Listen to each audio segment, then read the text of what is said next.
ایک اور فضیلت اس دن کی کیا ہے جس کا فائدہ ہم اٹھا سکتے ہیں، وہ حدیث اس طرح سے ہے، سنن نسائی اور مستدرک حاکم کی روایت ہے۔ نبی اکرم صلی اللہ علیہ وسلم فرمایا، ابو سعید خدری رضی اللہ عنہ اس حدیث کے راوی فرماتے کہتے ہیں، جو کوئی جمعہ کے دن سورۃ الکہف کی تلاوت کرے تو اللہ تعالیٰ اس کے لیے 2 جمعہ کے درمیان جو ہے نور روشن کر دے گا۔ جو کوئی جمعہ کے دن سورۃ الکہف کی تلاوت کرے تو اللہ 2 جمعوں کے درمیان اس کے لیے نور کو روشن کر دیتا ہے۔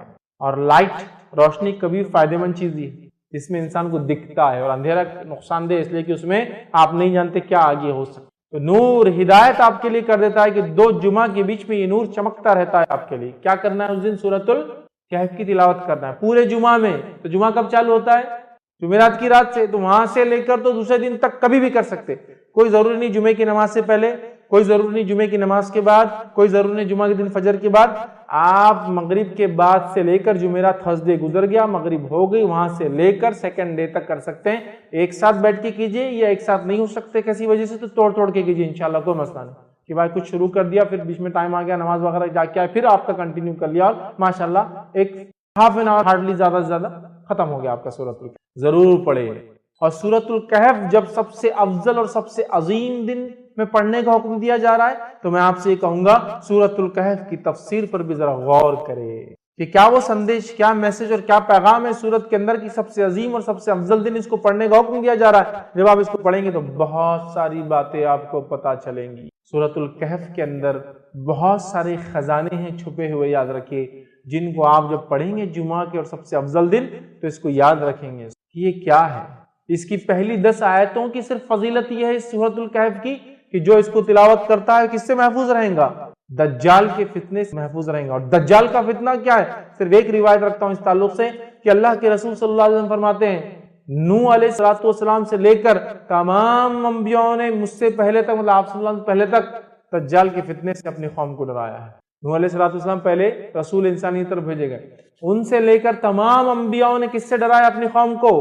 دجال سے۔ اور دجال کے فتنے سے بڑا کوئی فتنہ نہیں ہوا ہے، اس لیے تمام انبیاءوں نے ڈرایا ہے۔ اور صحابہ کو جب اللہ کے رسول صلی اللہ علیہ وسلم نے بات بیان کی، صحابہ کانپنے لگے اور ڈر گئے، کیونکہ وہ جانتے تھے آخری نبی کے بعد اس کا آنا تو طے ہے، لیکن ڈرانا پہلے نبی سے پہلے رسول ڈرا رہے ہیں اپنی قوم کو دجال کے فتنے سے، کتنا ڈینجرس فتنہ، اس سے بچ سکتا ہے۔ پہلی 10 آیتوں کی فضیلت، کچھ نہ کچھ تو پیغام ہے ان 10 آیتوں میں، کھولیے اس پیغام کو، جائیے اس کی تفسیر اور اس کی گہرائیوں میں، پھر پتہ چلیں گا کیا اسٹرانگ میسج اللہ دے رہا ہے، کیا سگنلز پاس کیے جا رہے روز قیامت جو سب سے بڑا فتنہ آنے والا ہے اس سے بچنا ہے۔ تو یہ ہے میرے طرف سے پیغام اور ہدایت، دیکھو، ڈیکوڈ کرو اس کے پیغاموں کو، ان میسیجز کو دیکھو، اس کی تفصیلات میں جاؤ، اس کی تشریح میں جاؤ، اس کی گہرائیوں میں جاؤ، اور اپنے آپ کو اور اپنے آنے والی نسلوں کو دجال کے فتنے، وہ دجال جو عظیم آنے والا ہے سب سے بڑا، اس کے علاوہ چھوٹے موٹے دجال تو انشاءاللہ یوں ہی نکل جائیں گے۔ سب سے بڑے فتنے کا اس کے اندر حل ہے 10 آیتوں میں۔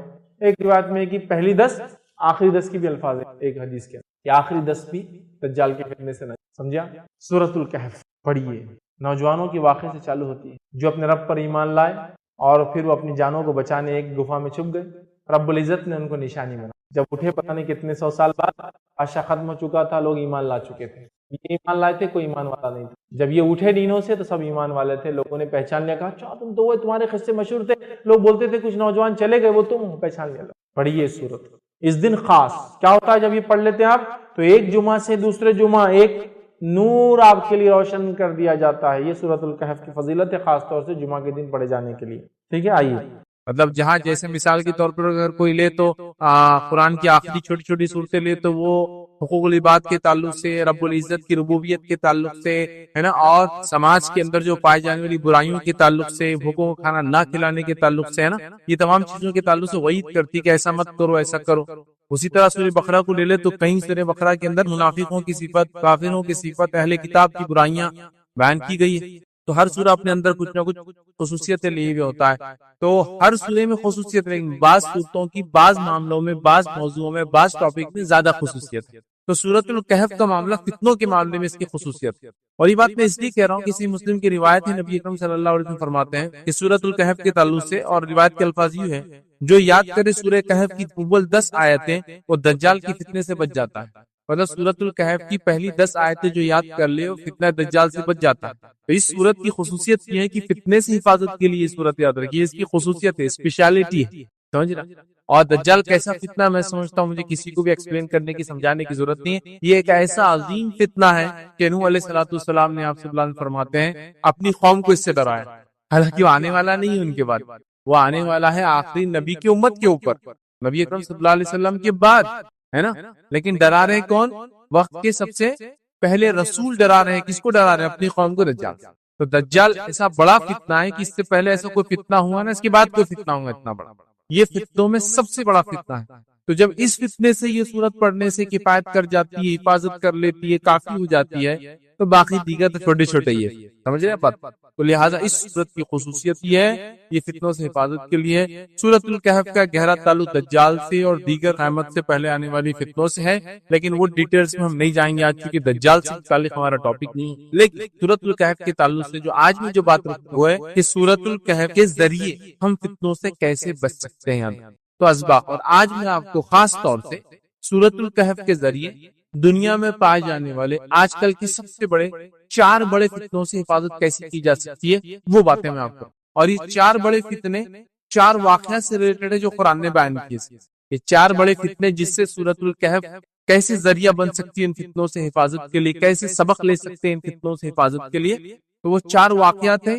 4 واقعات 4 مختلف جس کو کہیں گے چیزوں کے تعلق سے، اور ان مختلف چیزوں کو اگر ہم دیکھیں اس کا الٹ دیکھیں تو فتنوں کے تعلق سے. تو 4 بڑے فتنوں سے ہم کیسے محفوظ رہ سکتے ہیں اگر سورۃ الکہف کی 4 واقعات کو اگر ہم سمجھ لیتے. تو آئیے سورۃ الکہف سے جو اسباق ہم لیں گے اور جو فتنوں سے حفاظت یا فتنوں کے دور میں سورۃ الکہف سے جو اسباق لیں گے، اور وہ 4 خاص فتنے جس کے اندر انسان ملوث ہو کے اپنے آپ کو برباد کرتا ہے، دنیا اور آخرت برباد کرتا ہے، وہ چاروں فتنوں کے تعلق سے سورۃ الکہف کیا سبق دیتی ہے وہ 4 فتنے ہم دیکھیں گے. تو پہلا فتنہ جو ہم دیکھیں گے انشاءاللہ جس کے اندر کی کیا سبق ملتا ہے اس فتنے کے اندر، وہ ہے دین اور ایمان کا فتنہ. مطلب دین اور ایمان کے معاملے میں آپ فتنے میں پڑ جائے، مشکل میں پڑ جائے، یہ ہم دیکھیں گے. اور اس کے لیے ہم سورۃ الکہف کا واقعہ لیں گے، اصحاب کہف کا واقعہ. دوسرا ہم دیکھیں گے انشاءاللہ مال و دولت کا فتنہ، اور اس کے تعلق سے سورۃ الکہف سے ہم سبق حاصل کریں گے وہ 2 باغ والوں کے واقعے سے. تیسری نصیحت ہم اس سے لیں گے علم کا فتنہ، اور علم کے فتنے کے معاملے میں ہم اس سے سبق لیں گے موسیٰ علیہ السلام اور خضر علیہ السلام کے واقعے سے. اور چوتھا سبق جو ہم لیں گے اس سورت سے آج انشاءاللہ جس وہ ہوگا عہد کا، منصب کا، عہدے کا، بادشاہت کا فتنہ. اور اس معاملے میں ہم جو ذوالقرنین کی زندگی سے جو ہے اس واقعے سے جو سورہ کہف میں اس سے نصیحت اور سبق حاصل کریں گے. تو 4 قسم کی فتنے ہم دیکھیں گے، اور چاروں قسم کی فتنے کے اندر ہم جو ہے سورہ کہف کو کیا نصیحت کرتا ہے وہ دیکھیں گے. اور یہ 4 بہت بڑے بڑے فتنے ہیں، ایسے بڑے بڑے اور خطرناک فتنے جو انسان کی دین اور دنیا دونوں برباد کر دیتے ہیں. یاد رکھیں بہت ہی خطرناک فتنے. تو اگر سورۃ الکہف سے یہ سبق ہم لے لیں جس کے تعلق سے نبی اکرم صلی اللہ علیہ وسلم نے فرمایا کہ ہر جمعہ سورۃ الکہف کو پڑھنا چاہیے، ہم کو جو ہے نصیحت کی کہ ہر جمعہ جو ہے سورۃ الکہف کو پڑھنا چاہیے. روایت میں فرمایا جو سورۃ الکہف کو پڑھتا ہے تو اس جمعے سے لے کر جو جمعہ اگلا آنے والا ہے اس کے پیچھے نور ثابت. سورۃ الکہف کی تلاوت ایک صحابی کر رہے ہیں اور ان کا جانور بدک رہا ہے، ہنہنا رہا ہے. انہیں ڈر لگ رہا ہے کہیں وہ زیادہ بدکے اور ہنائے، بڑا ہوتا ہے نا ڈر جاتا ہے. آپ گھبرا کے جلدی سے اپنا تلاوت ختم کرتے ہیں، آسمان کی طرف دیکھتے ہیں تو ایک بادل. نبی اکرم صلی اللہ علیہ وسلم مجلس میں جا کے خدمت جا کے بتاتے ہیں واقعہ، تو آپ نے فرمایا وہ سکینت تھی. سورۃ الکہف نور ہے 2 جمعہ کے بیچ میں. سورۃ الکہف کی 10 آیتیں دجال کی فتنے سے حفاظت کا ذریعہ، جو کہ زمین و آسمان جب سے بنے اس کا سب سے بڑا فتنہ ہونے والا ہے. یہ فتنہ کیا ہے اگر دیکھنا ہے تو میرا تفصیلی عنوان دجال کا خروج جو ہے وہ آپ ضرور دیکھیں. یہ عنوان میں نے بہت ڈیٹیل میں اس فتنے کو لیا، ٹھیک ہے تو اس کا ہے. اسی طرح سورۃ الکہف کی 10 آیتیں دجال کے فتنے سے حفاظت ہے. تو پتہ چلا یہ سورت کی خصوصیت ہے، سب سے بڑے فتنے اور فتنوں سے انسان اس سے بچ سکتا اگر اس سورت کو پڑھے اس کو سمجھے. چلیے آئیے جو میں 4 ٹاپکس آپ کے سامنے رکھوں گا، جو 4 فتنے رکھوں گا اور سورۃ الکہف کیسے سبق دیتی رکھوں گا، اس چاروں کے اندر انشاءاللہ جس میں 3 پوائنٹس آپ کے سامنے رکھوں گا اور 3 پوائنٹس میں ایکسپلین کرنے کی کوشش کروں گا کہ یہ فتنے میں سورۃ الکہف سے یہ 3 سبق ملے اور یہ فتنے میں سورۃ الکہف سے یہ 3 سبق ملیں گے. تو ہر فتنے کو لیں گے اور اس سے سورۃ الکہف سے 3 سبق لیں گے. لیکن یہ بات میں وضاحت کر دوں اور پہلے بتا دوں یہ 3 اسباق ہی سے یا یہ 4 سبق ہی سورت سے نہیں ملتے، کئی سبق ہیں بھائی اس سورت کے اندر. تو میں نے سیلیکٹیولی 4 واقعات کو چنا اور 4 فتنوں کا رد میں یا اس سے سبق یا نصیحت میں بتا رہا ہوں. لیکن قرآن کی صورتوں کو آپ پڑھتے چلے جائیے، قرآن ایک سمندر ہے، یاد رکھیے، اور سمندر کے اندر علماء لکھتے ہیں جیسے سمندر سے ہر کسی کو کچھ نہ کچھ فائدہ ہے. کچھ لوگ سمندر کے اطراف میں گھوم کے پھر کے اس کی ٹھنڈی ہوا کا فائدہ اٹھاتے ہیں، کچھ لوگ سمندر کے اندر تیر کر اس کا فائدہ اٹھاتے ہیں، کچھ لوگ سمندر میں صرف تیر کے نہیں، اس میں غوطہ لگا کے اس کے ڈیپتھ پہ جا کے فائدہ اٹھاتے ہیں، اور کچھ لوگ اس کی گہرائیوں میں جا کر اس کے اندر کی خزانے تلاش کر کے لاتے ہیں. سمجھ رہے ہیں؟ تو لہٰذا بہت اسباق ہے. میں نے کہا نا ہر آیت اور ہر لفظ ایک سبق لیے ہوئے، بٹ اتنا ٹائم تو ہمارے پاس نہیں ہے کہ ہم پوروں کو دیکھیں. تو ہم موٹے موٹے 4 اسباق، 4 فتنوں میں نصیحت حاصل کریں. اور میں نے جیسا کہا یہ ایسے 4 بڑے فتنے ہیں جو دین اور دنیا کو برباد کرنے کے لیے کافی. ایمان کا فتنہ، کوئی ایمان میں فتنے میں پڑ جائے تو دنیا اور آخرت خراب. اسی طرح ہم دیکھتے ہیں مال و دولت کا فتنہ جس نے اکثریت کو ہم کو جو برباد کر رکھا ہے. تیسرا ہم دیکھیں علم کا فتنہ جس نے ہم کو کبھی کبھار تکبر میں ڈال دیا ہے. آج انسانیت یہ سمجھتی ہے کہ ہم علم، سائنس، ٹیکنالوجی میں اتنے آگے بڑھ گئے کہ ہم سے پہلے کوئی نہیں تھا، اور نعوذ باللہ ہم اب خدا سے بھی، رب سے بھی، کریٹر سے بھی آگے جا چکے ہیں. وہ ایسا سوچ رہے کیا ایسا ہو سکتا ہے کہ نعوذ باللہ بنانے والا ایسا کر سکتا ہے. یہ تو ہماری خصوصیت. اسی طرح ہم دیکھیں گے عہدے، منصبی اور جو ہے بادشاہت کا جس کو ہم کہیں گے، مطلب لیڈرشپ اگر آپ کو مل جاتی ہے، عہدہ مل جاتا ہے، تو فتنے میں انسان پڑ جاتا ہے. اپنی دنیا خراب کرتا ہے لوگوں کے حق مار کے، ظلم کر کے، اور اپنی آخرت خراب کرتا ہے چونکہ اس کے عمل برباد ہو جاتے ہیں جب لوگوں کا حق مارتا ہے اور ان پر ظلم کرتا ہے. چلیے آئیے ہر فتنے کے اندر 3 نکات رکھوں گا. پہلا دیکھیں گے دین اور ایمان کا فتنہ. اس معاملے میں سورۃ الکہف کیا سبق دیتی ہے. دین و ایمان کی فتنے کے تعلق سے جیسا میں بتاؤں گا آپ کو، میں اصحاب کہف کا واقعہ رکھوں گا، کیونکہ اس واقعے کے اندر دین و ایمان کے فتنے میں وہ لوگ پڑ گئے تھے اور انہوں نے کیسا اپنی نفس کو بچایا، پھر رب العزت نے کیسی ان کی مدد کی، اور پھر کیا ان کے ساتھ وہ رکھوں گا. لیکن یہ بتا دوں ہر واقعے کو بہت شارٹ میں رکھوں گا. 2 شارٹ.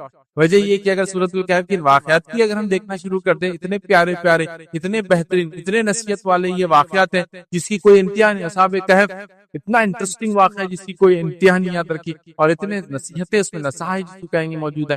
ہر واقعہ ایسی ہے، لیکن میں شارٹ نہیں، بہت شارٹ. کسی کو تفصیلات میں جانا ہے تو سورۃ الکہف کو اٹھائے، جہاں ہر جمعہ ہم اس کی تلاوت کرتے ہیں. اگر نہیں کرتے تو شروع کر دیں، اور اگر تلاوت کرتے ہیں تو ہر جمعہ کوشش کریں کہ ترجمہ بھی اس کا پڑھنا شروع کر دیں. ٹھیک ہے؟ تو بہرحال آپ کو ڈیٹیل سے واقعے سننے کو ملیں گے. میں بہت شارٹ. چلیے آئیے اصحاب کہف کا واقعہ کیا ہے.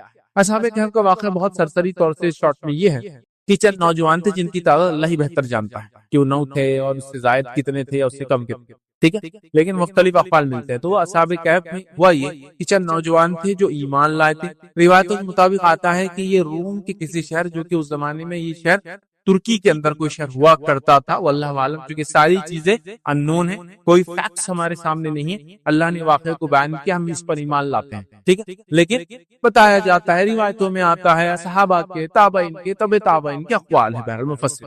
تو ترکی کا کوئی شہر تھا جو اس زمانے میں رومی حکومت کا حصہ ہوا کرتا تھا. ٹھیک ہے، اور اس کے اندر چند نوجوان تھے جو ایمان لائے تھے. روایتوں میں کہا جاتا ہے کہ اس زمانے کا جو بادشاہ تھا اس کا نام ڈیسیس تھا. ڈیسیس، یا اس کو عربی میں کہتے ہیں دقیانوس.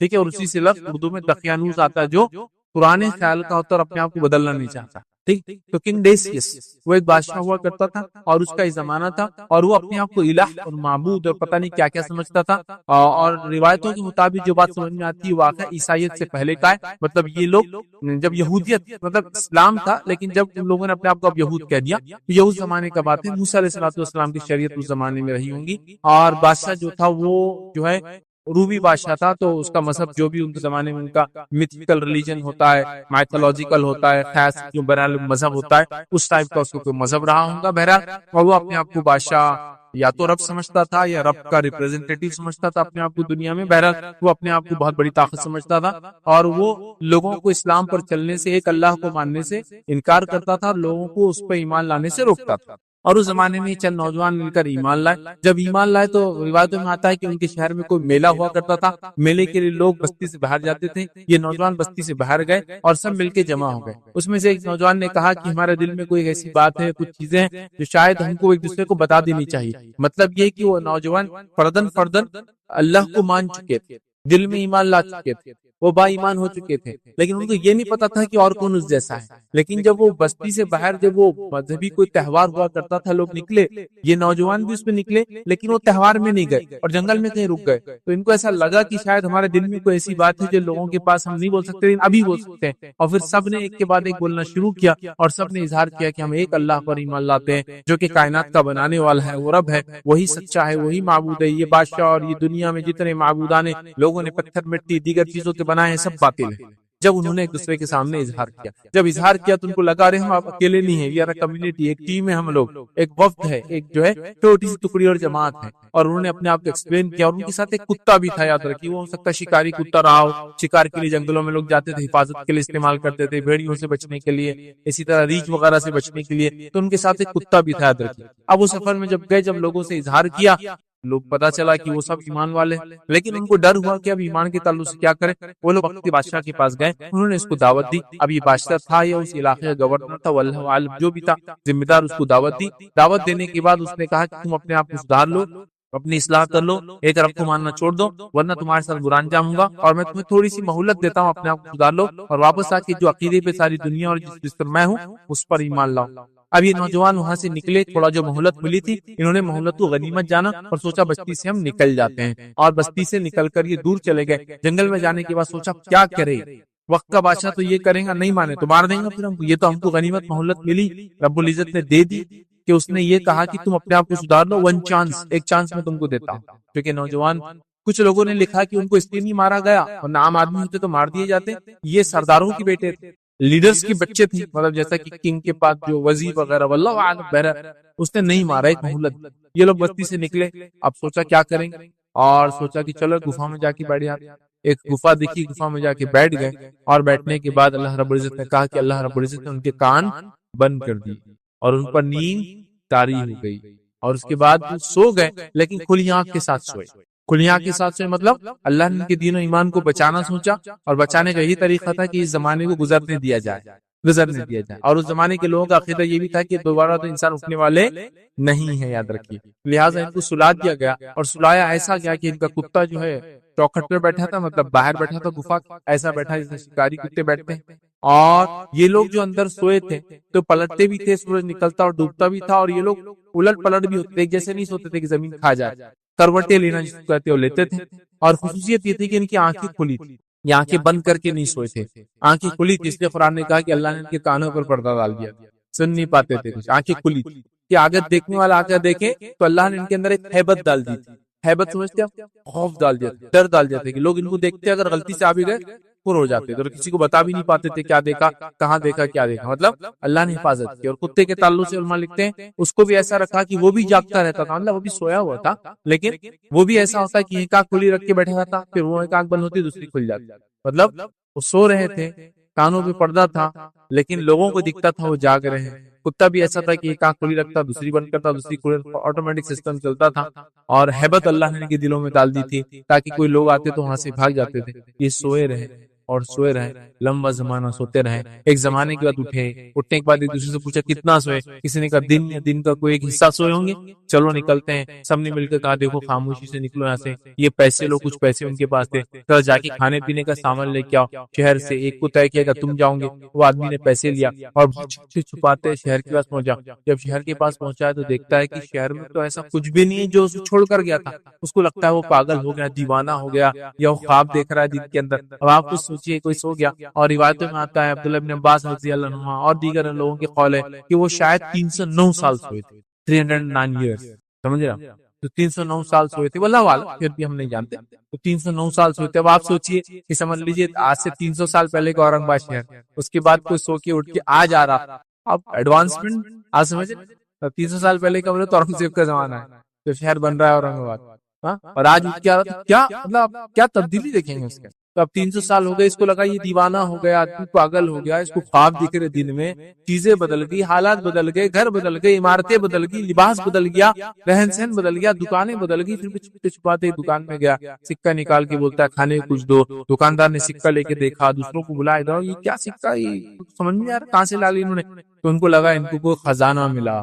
تو یہ کیا کر رہا ہے، ایڈی سے خزانے میں سے جا کے لا رہے. اس نے کیا کیا، بات ہوئی اور بات ذمہ داروں تک گئی، بات وقت کے بادشاہ تک گئی، اور وقت کا بادشاہ بتایا تھا کیوڈوس اس کا نام تھا، لیکن وہ اسلام قبول کر چکا تھا اور مسلم تھا، واللہ عالم. بہرحال وہاں جاتے ہیں، وقت کے بادشاہ کو بتاتے ہیں. وقت کا بادشاہ کہتا ہے کہ یہ کہاں سے ملے. پھر وہ لڑکا بتاتا ہے کہ ایسا ایک گفا ہے، وہاں میرے اور بھی دوست ہیں، ہم لوگ ایسے سو کر جب اٹھے تو یہ حال ہے. لوگوں میں یہ بات مشہور تھی کہ چند نوجوان ایمان لائے تھے آج سے کچھ 100 سال پہلے، لیکن وہ کبھی نہیں ملے کاغذ میں. مشہور تھے واقعہ. اور بالکل وہ سکے لے کے آئے، اسی وقت کے بادشاہ کے سکے لے کے آئے، وہی نوجوان تھے، تعداد وہی تھی. لوگوں نے دیکھا ان کے ساتھ ایک کتا تھا اس گفا کے پاس. بادشاہ بھی گیا، شہر کے لوگ گئے، دیکھا کرا، اور بہرحال اس کے بعد کو دیکھنے کے بعد، ملاقات کے بعد اللہ رب العزت نے ان سب کو موت دے دی، کیونکہ اللہ کو صرف بتانا تھا کہ اللہ جیسا پہلی بار پیدا کرتا دوبارہ پھر اٹھائیں. اور وہ نوجوان بہرحال وہاں انتقال کر جاتے ہیں. اور اس کے بعد پھر ان میں اختلاف ہوا کہ اس گفا کے پاس مسجد بنائی جائے، عبادت گاہ بنائی جائے، لیکن کوئی پسندیدہ عمل نہیں تھا. لیکن انہوں نے اختلاف کیا آپس میں کہ بنانا چاہیے، یہ کوئی صحیح چیز نہیں ہے، لیکن کیا انہوں نے. بہرحال قرآن نے کہا کہ مسجد تعمیر کی جائے، عبادت گاہ بنائی جائے. اس طرح کی ڈسپیوٹ ہوئے اور ان کا معاملہ پھر ختم. تو اللہ نے اس کے ذریعے یہی بتا دیا کہ ہم جس طرح پہلی بار تم کو پیدا کرتے دوبارہ پھر اٹھائیں گے. اس اصحاب کہف کو سلانے کے بعد اٹھایا. اسی طرح ان لوگوں کا جو کہتے ہیں عیسیٰ علیہ السلام آسمان میں کیا کر رہے ہوں گے، واللہ عالم، جو بھی کر رہے ہوں گے. اصحاب کہف بھی تو 300 سال سو کے اٹھے نا، اللہ نے پھر ان کو لا لیا. تو عیسیٰ علیہ السلام بھی گئے ہیں اس حالت میں، واللہ عالم، پھر آئیں گے قیامت سے پہلے. اور ہم ہر انسان جس طرح سے زندہ ہے مرنے کے بعد پھر اٹھنے والا ہے. یہ اصحاب کہف کا ایک سبق تھا بہرحال. لیکن ہم جو دیکھ رہے ہیں اصحاب کہف سے یہاں دین اور ایمان کا فتنہ، ہم یہاں سے یہ پوائنٹ صرف لینے والے. یہ تھا پورا واقعہ، بہت مختصر، بہت شارٹ. چلیے اس واقعے میں جو چیزیں ہم نے سیکھی، جو بہت اہم میرا نقطہ تھا، اور وہ تھا دین و ایمان کے فتنے میں اصحاب کہف نے کیسے گائیڈ کیا ہم لوگوں کو. پہلی چیز یاد رکھی وہ یہ تھی توحید کو تھامنا. ان نوجوانوں نے جو سب سے پہلا کام کیا وہ توحید کو تھاما. توحید سمجھتے نا، ایک اللہ کو ماننے کو، ایسا جم گئے اس کو توحید پر. سب سے پہلا کام نوجوانوں نے کیا، توحید کو تھاما. تو میں گزارش کروں گا اصحاب کہف نے جس طرح سے ایمان لانے کے بعد توحید کو تھام لیا، ہم تمام لوگ بھی توحید کو تھام لیں. جس کو توحید مل گئی اس کو دنیا مل گئی، اس کو آخرت مل گئی. جس کو توحید نہیں ملی اس کی دنیا برباد ہوگی، اس کی آخرت برباد ہوگی. میری باتوں کو کان کھول کر سب سنیے. توحید سب سے اہم چیز ہے، یاد رکھیے، اس کے علاوہ کچھ نہیں. توحید کی نعمت، توحید کی دولت، توحید سے بڑی کوئی چیز دنیا میں نہیں. یاد رکھیے، ایک اللہ کو ماننا، اسی کی عبادت کرنا، اس کے اسماء و صفات پر ایمان لانا، ٹھیک ہے، اور اسی کو رب اپنا تسلیم کرنا، یہ سب سے بڑی دولت ہے. اگر کسی کو ملی ہے توحید کی ملی. توحید اصحاب کہف سے جو پہلا واقعہ دین اور ایمان کی فتنے سے بچنے کا ہمیں سیکھنے کو ملتا ہے، توحید کو لازم جانے، توحید کو وہ کرے. اور ہم دیکھتے ہیں دنیا کی چکا چوند انسان کو توحید سے دور کر دیتی. دنیا کی رنگینیاں، سائنس، ٹیکنالوجی، مال، دولت، عورت، نشہ، رشوت، برائی، گندگی، یہ تمام چیزیں انسان کو توحید سے دور کرتی ہے. یہ جگمگاہٹ بولتے ہیں، انسان کو اس طرف لپکتی ہے. لیکن غور سے سنیے، یہ تو ابھی سادی سیدھی ہے، ابھی تو دجال آنا باقی ہے.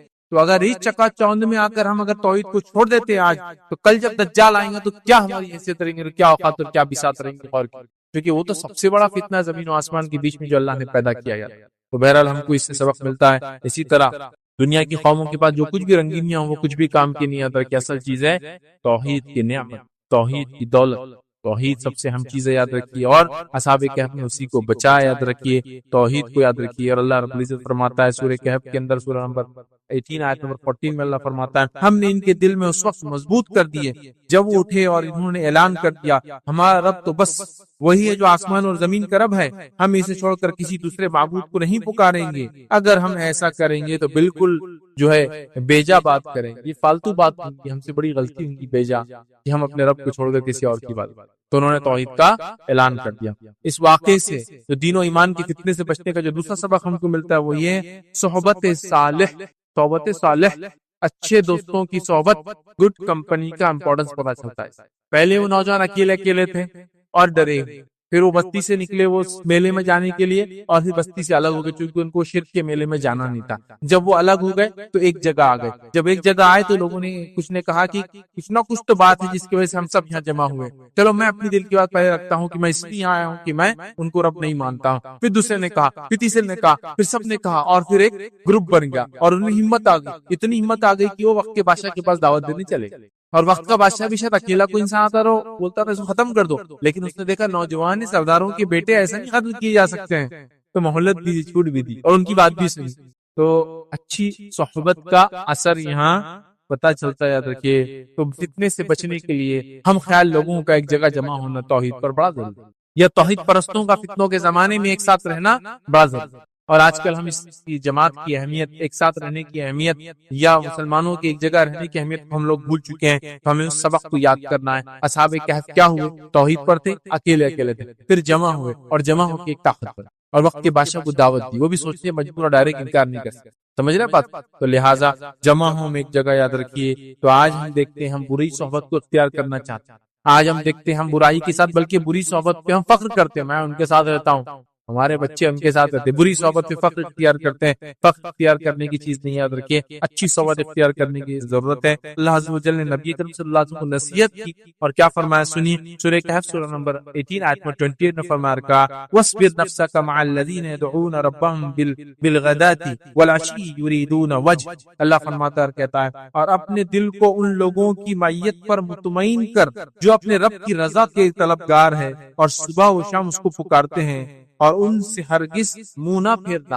اے نبی آپ ایسے لوگوں کی صحبت اختیار کیجئے جو صبح اور شام اپنے رب کو پکارتے ہیں. تو اللہ نبی کو وصیت کر رہا ہے، نصیحت کر رہا ہے سورۃ الکہف میں اچھی صحبت کے لیے. اور اصحاب کہف نے بھی اچھی صحبت کو اختیار کیا اور اچھی صحبت والے سب ایک جگہ جمع ہوئے. نتیجہ کتنا اچھا ہے آپ سب دیکھتے. تو دوسرا سبق ملا اس سے، دین و ایمان کے فتنے کے زمانے میں ہمیں یہ پتہ چلتا ہے کہ توحید پرستوں کو ایک جگہ آنا بے حد ضروری ہے. اسی طرح تیسرا سبق جو اس واقعے سے ملتا ہے وہ یہ ہم کو دین و ایمان کے فتنے سے بچنے کا جو واقعہ بتایا گیا سورہ کہف میں، وہ یہ ملتا ہے دنیاوی مال و متاع کی بجائے آخرت کو ترجیح دینا چاہیے اور ثواب کے کام کرنا. دنیا کو ترجیح دینے کے بدلے آخرت کو ترجیح دے کر دنیا میں وہ کام کرنا چاہیے جو آخرت کو کامیاب کرتے ہیں. اور نوجوانوں نے یہی کیا، انہوں نے اپنی قوم کو چھوڑا دنیا کی، انہوں نے اپنی تجارتوں کو، اپنے کیریئر کو چھوڑا. ارے نوجوان تھے تو کیا نہیں تھا دنیا میں کرنے کو. ہوتا ہے نا آج آپ نوجوان ہیں، دین پر چلنا چاہتے، لوگ بولتے ہیں میاں دھندا پانی کر لے پہلے پھر دیکھا جائے گا، دین وین سب چلیں. میاں ابھی داڑھی واڑی کیا رکھ رہا ہے، شادی وادی کر لینے کا، اس کے بعد بچے ہو جائیں گے جب داڑھی رکھنے کا. ارے ابھی سے کہاں بچی کو برقع ورقع بنا رہے آپ، ذرا دنیا تو گزار لے، دنیا کی رنگینیوں سے تو گزر جائے، شادی وادی ہو جائے، رشتہ آ جائے، پھر دیکھا جائے گا. سسرال میں تو یہی کرنا، بڈھی بن کے رہنا بیچاری کو برقع پہن کے، ہے نہیں ہے؟ ہم یہی سوچتے ہیں نا، کیریئر ویریئر بنا لے، پھر دیکھا جائے گا دین ایمان اسلام نمازیں وغیرہ. جب بڈھے ہو جائیں گے 58 کا ارلی ریٹائرمنٹ لے لیں گے، اب تو گورنمنٹ جاب وغیرہ نہیں ہوتی، تو بہرحال جب بھی ریٹائرمنٹ ملیں گے 60-70 سال کی عمر میں، اس کے بعد دین وغیرہ پہ چلیں گے. نہیں، یہ جوان تھے اور انہوں نے اپنی جوان ہونے کے باوجود دنیا کے تمام متاع اور سہولتوں کو ترک کیا. اپنی تجارت تھی، ہو سکتا ہے ان کے والدین جو بڑے بڑے پوزیشنز پہ تھے، یہ بھی ہو سکتا ہے اس پوزیشن کو پہلے تو ایسے ہوتا تھا، بادشاہ کے بعد ایسے ہوتا تھا، وزیر کا بچہ اگر اچھا ہو تو وہ وزیر بن جاتا تھا، تو بڑے بڑے پوزیشنز پہ پوسٹ پہ جا سکتے تھے. لیکن سب کچھ انہوں نے چھوڑ دیا، کس چیز کے لیے؟ آخرت کو ترجیح دی اور دنیا میں ثواب کیا، خوب نیکیاں، اس چیز کو انہوں نے ترجیح دی. اللہ رب العزت قرآن میں فرماتا ہے سورہ کہف سورہ نمبر 18 آیت نمبر 30 میں اللہ فرماتا کہتا ہے ان الذين آمنوا وعملوا الصالحات ان لا نضيع اجر من احسن عملا. اللہ فرماتا کہتا ہے رہے وہ لوگ جو مان لے اور نیک عمل کر لے، جو ایمان لا لے اور نیک عمل کر لے، تو یقیناً ہم نیکوکاروں کا ضائع نہیں. جو ایمان لائے اور نیک عمل کرے اللہ ان کے اجر کو ضائع نہیں کرے. تو یہ نوجوان ایمان لائے اور انہوں نے یاد رکھیے نیک کام کیا.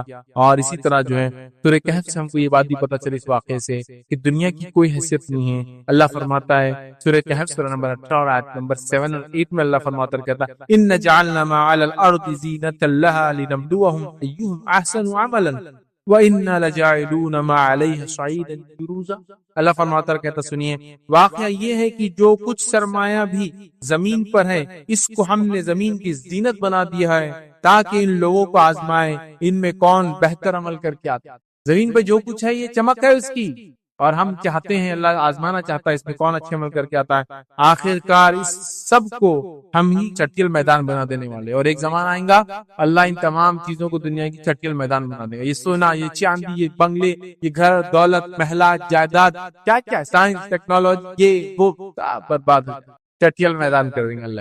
تو ایک آخری سبق تھا دنیا کے مقابلے میں اس کو ترجیح، یہ ہم کو سبق ملا.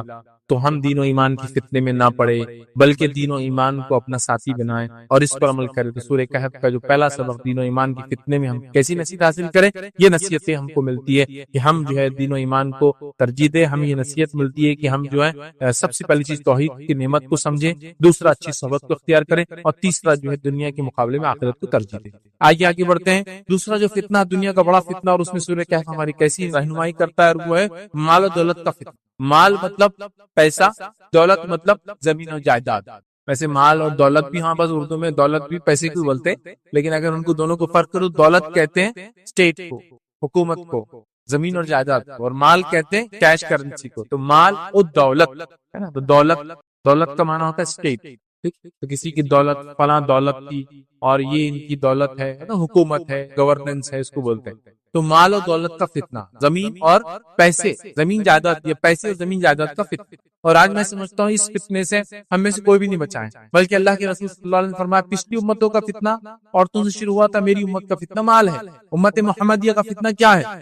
مال ہے، غربت نہیں ہے. پچھلی امتوں کی فتنے کچھ اور ہے، ہمارا فتنہ کچھ اور ہے. تو مال و دولت تو ہمارا فتنہ ہے، مال فتنہ ہے، یاد رکھیے. دولت اسی سے ریلیٹڈ ہوتا ہے، چونکہ مال جس کے بعد ہوتا ہے اسی کے بعد زمین ہوتی ہے.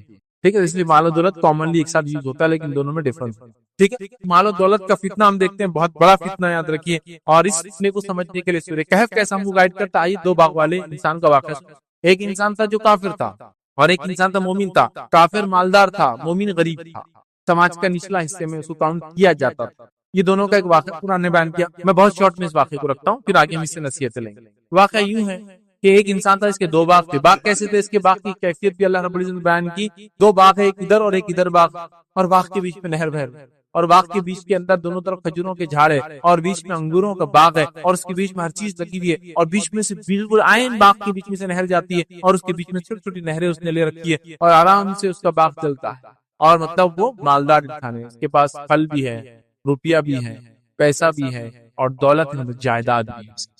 یہ ایک دن اپنے باغ کی طرف چلتا ہے اس غریب مسلمان کے ساتھ یا غریب ایمان والے کے ساتھ، اور یہ چونکہ اسٹیٹس والا ہے اور وہ بیچارہ کمتر ہے. اور چلتے چلتے تین باتیں کہتا ہے. پہلی چیز کہتا ہے کہ مجھے لگتا ہے میرا باغ تو کبھی ختم ہی نہیں ہوگا. دوسرا کہتا ہے کہ میں دوبارہ اٹھائے نہیں جاؤں گا، آخرت کا انکاری، مرنے کے بعد کی زندگی نہیں مانتا ہے کہ میں دوبارہ نہیں اٹھاؤں گا. ان کو ڈاؤٹ ہے اس میں ایسا ہو سکتا ہے. اور تیسری بات کہتا ہے اگر اٹھایا بھی گیا تو جیسا یہاں اسٹیٹس والے لوگوں میں ہوں وہاں بھی اسٹیٹس والوں میں رہوں گا، تمہارے جیسے لوگوں کے ساتھ نہیں رہوں گا. پتا جیسا یہاں جو کچھ ملا ہے، جنت مطلب باغ کا کیا، باغ جیسا ملا ہے، تو اگر دوبارہ اٹھایا گیا بھی، پہلے تو مانتا نہیں ہوں میں، لیکن اگر اٹھایا گیا بھی تو مجھے ایکسپیکٹڈ ہے کہ میرے ساتھ اچھا ہی سلوک ہوگا جیسا دنیا میں ہوا. تین باتوں کا دعویٰ کرتا. اب دوسرا آدمی بولتا ہے کہ کسی بات کرتے ہو، اللہ رب العزت نے تم کو پیدا کیا اور تم اس طرح سے رب العزت کا انکار کرتے ہو. اور وہ اس کو نصیحت کرتا، واز کرتا ہے کہ آخرت پر ایمان لاؤ اور یہ کرو، اللہ ہم کو پیدا کرنے والا، اللہ ہمارا رب ہے. لیکن وہ اس بات کو نہیں مانتا ہے، اور ایک دن جب وہ اپنے باغ میں پہنچتا ہے تو اس کا باغ پورا کا پورا برباد ہو جاتا ہے، ختم ہو جاتا ہے، اور کچھ بھی نہیں بچتا. تو مالدار انکار کرنے والا اور غریب مسلمان ایمان والا، مالدار انکاری اور غریب آستوان ایمان رکھنے والا. یہ دونوں کا ایک مکالمہ ہے. اور اس سے ہم کو کیا نصیحتیں ملتی ہے؟ مختصر واقعہ تو میں آپ کو سنا چکا ہوں. اس کی مالداری نے اس کو تکبر کبر کی طرف لے گیا، اس کی مالداری نے شاید کفر کی طرف لے گیا، اس کی مالداری نے اس کو جو ہے ایسی باتوں کی طرف لے گیا کہ شاید یہ دنیا کبھی ختم، مطلب میرا باغ کبھی ختم نہیں ہوگا، اور میں کبھی دوبارہ اٹھایا نہیں جاؤں گا، اور اٹھایا گیا بھی تو عزت والے کرام والے لوگوں کے ساتھ میرا جیسا یہاں معاملہ ہے ویسا وہاں ہوگا. رب العزت نے اس کے باغ کو برباد کر دیا، اس کے مال و دولت اور اس کا سرمایہ پورا کا پورا برباد ہو گیا. تو مال و دولت کے فتنے میں ہم سب پھنسے، ہم سب پھنسے ہیں نا. جاہ اور جلال، مال و دولت کیا کیا پرابلمز لاتی ہے آپ اندازہ نہیں کر سکتے. اتنی ساری برائیاں صرف مال و دولت کی وجہ سے. یہ مت سمجھیے کہ اسلام مال و دولت کو برا بولتا ہے، نہیں. مال و دولت بہت اچھی نعمت ہے اللہ کی بھائی، لیکن اس کا استعمال اچھا یا برا ہوتا ہے. تو ہم کیا کرتے ہیں اس کو دیکھنا چاہیے. لیکن اکثر دیکھا گیا مال و دولت انسانی برائیاں ہیں. سب سے پہلے انبیاء کا انکار کرنے والے کون تھے لوگ؟ قرآن کا مطالعہ کیجیے.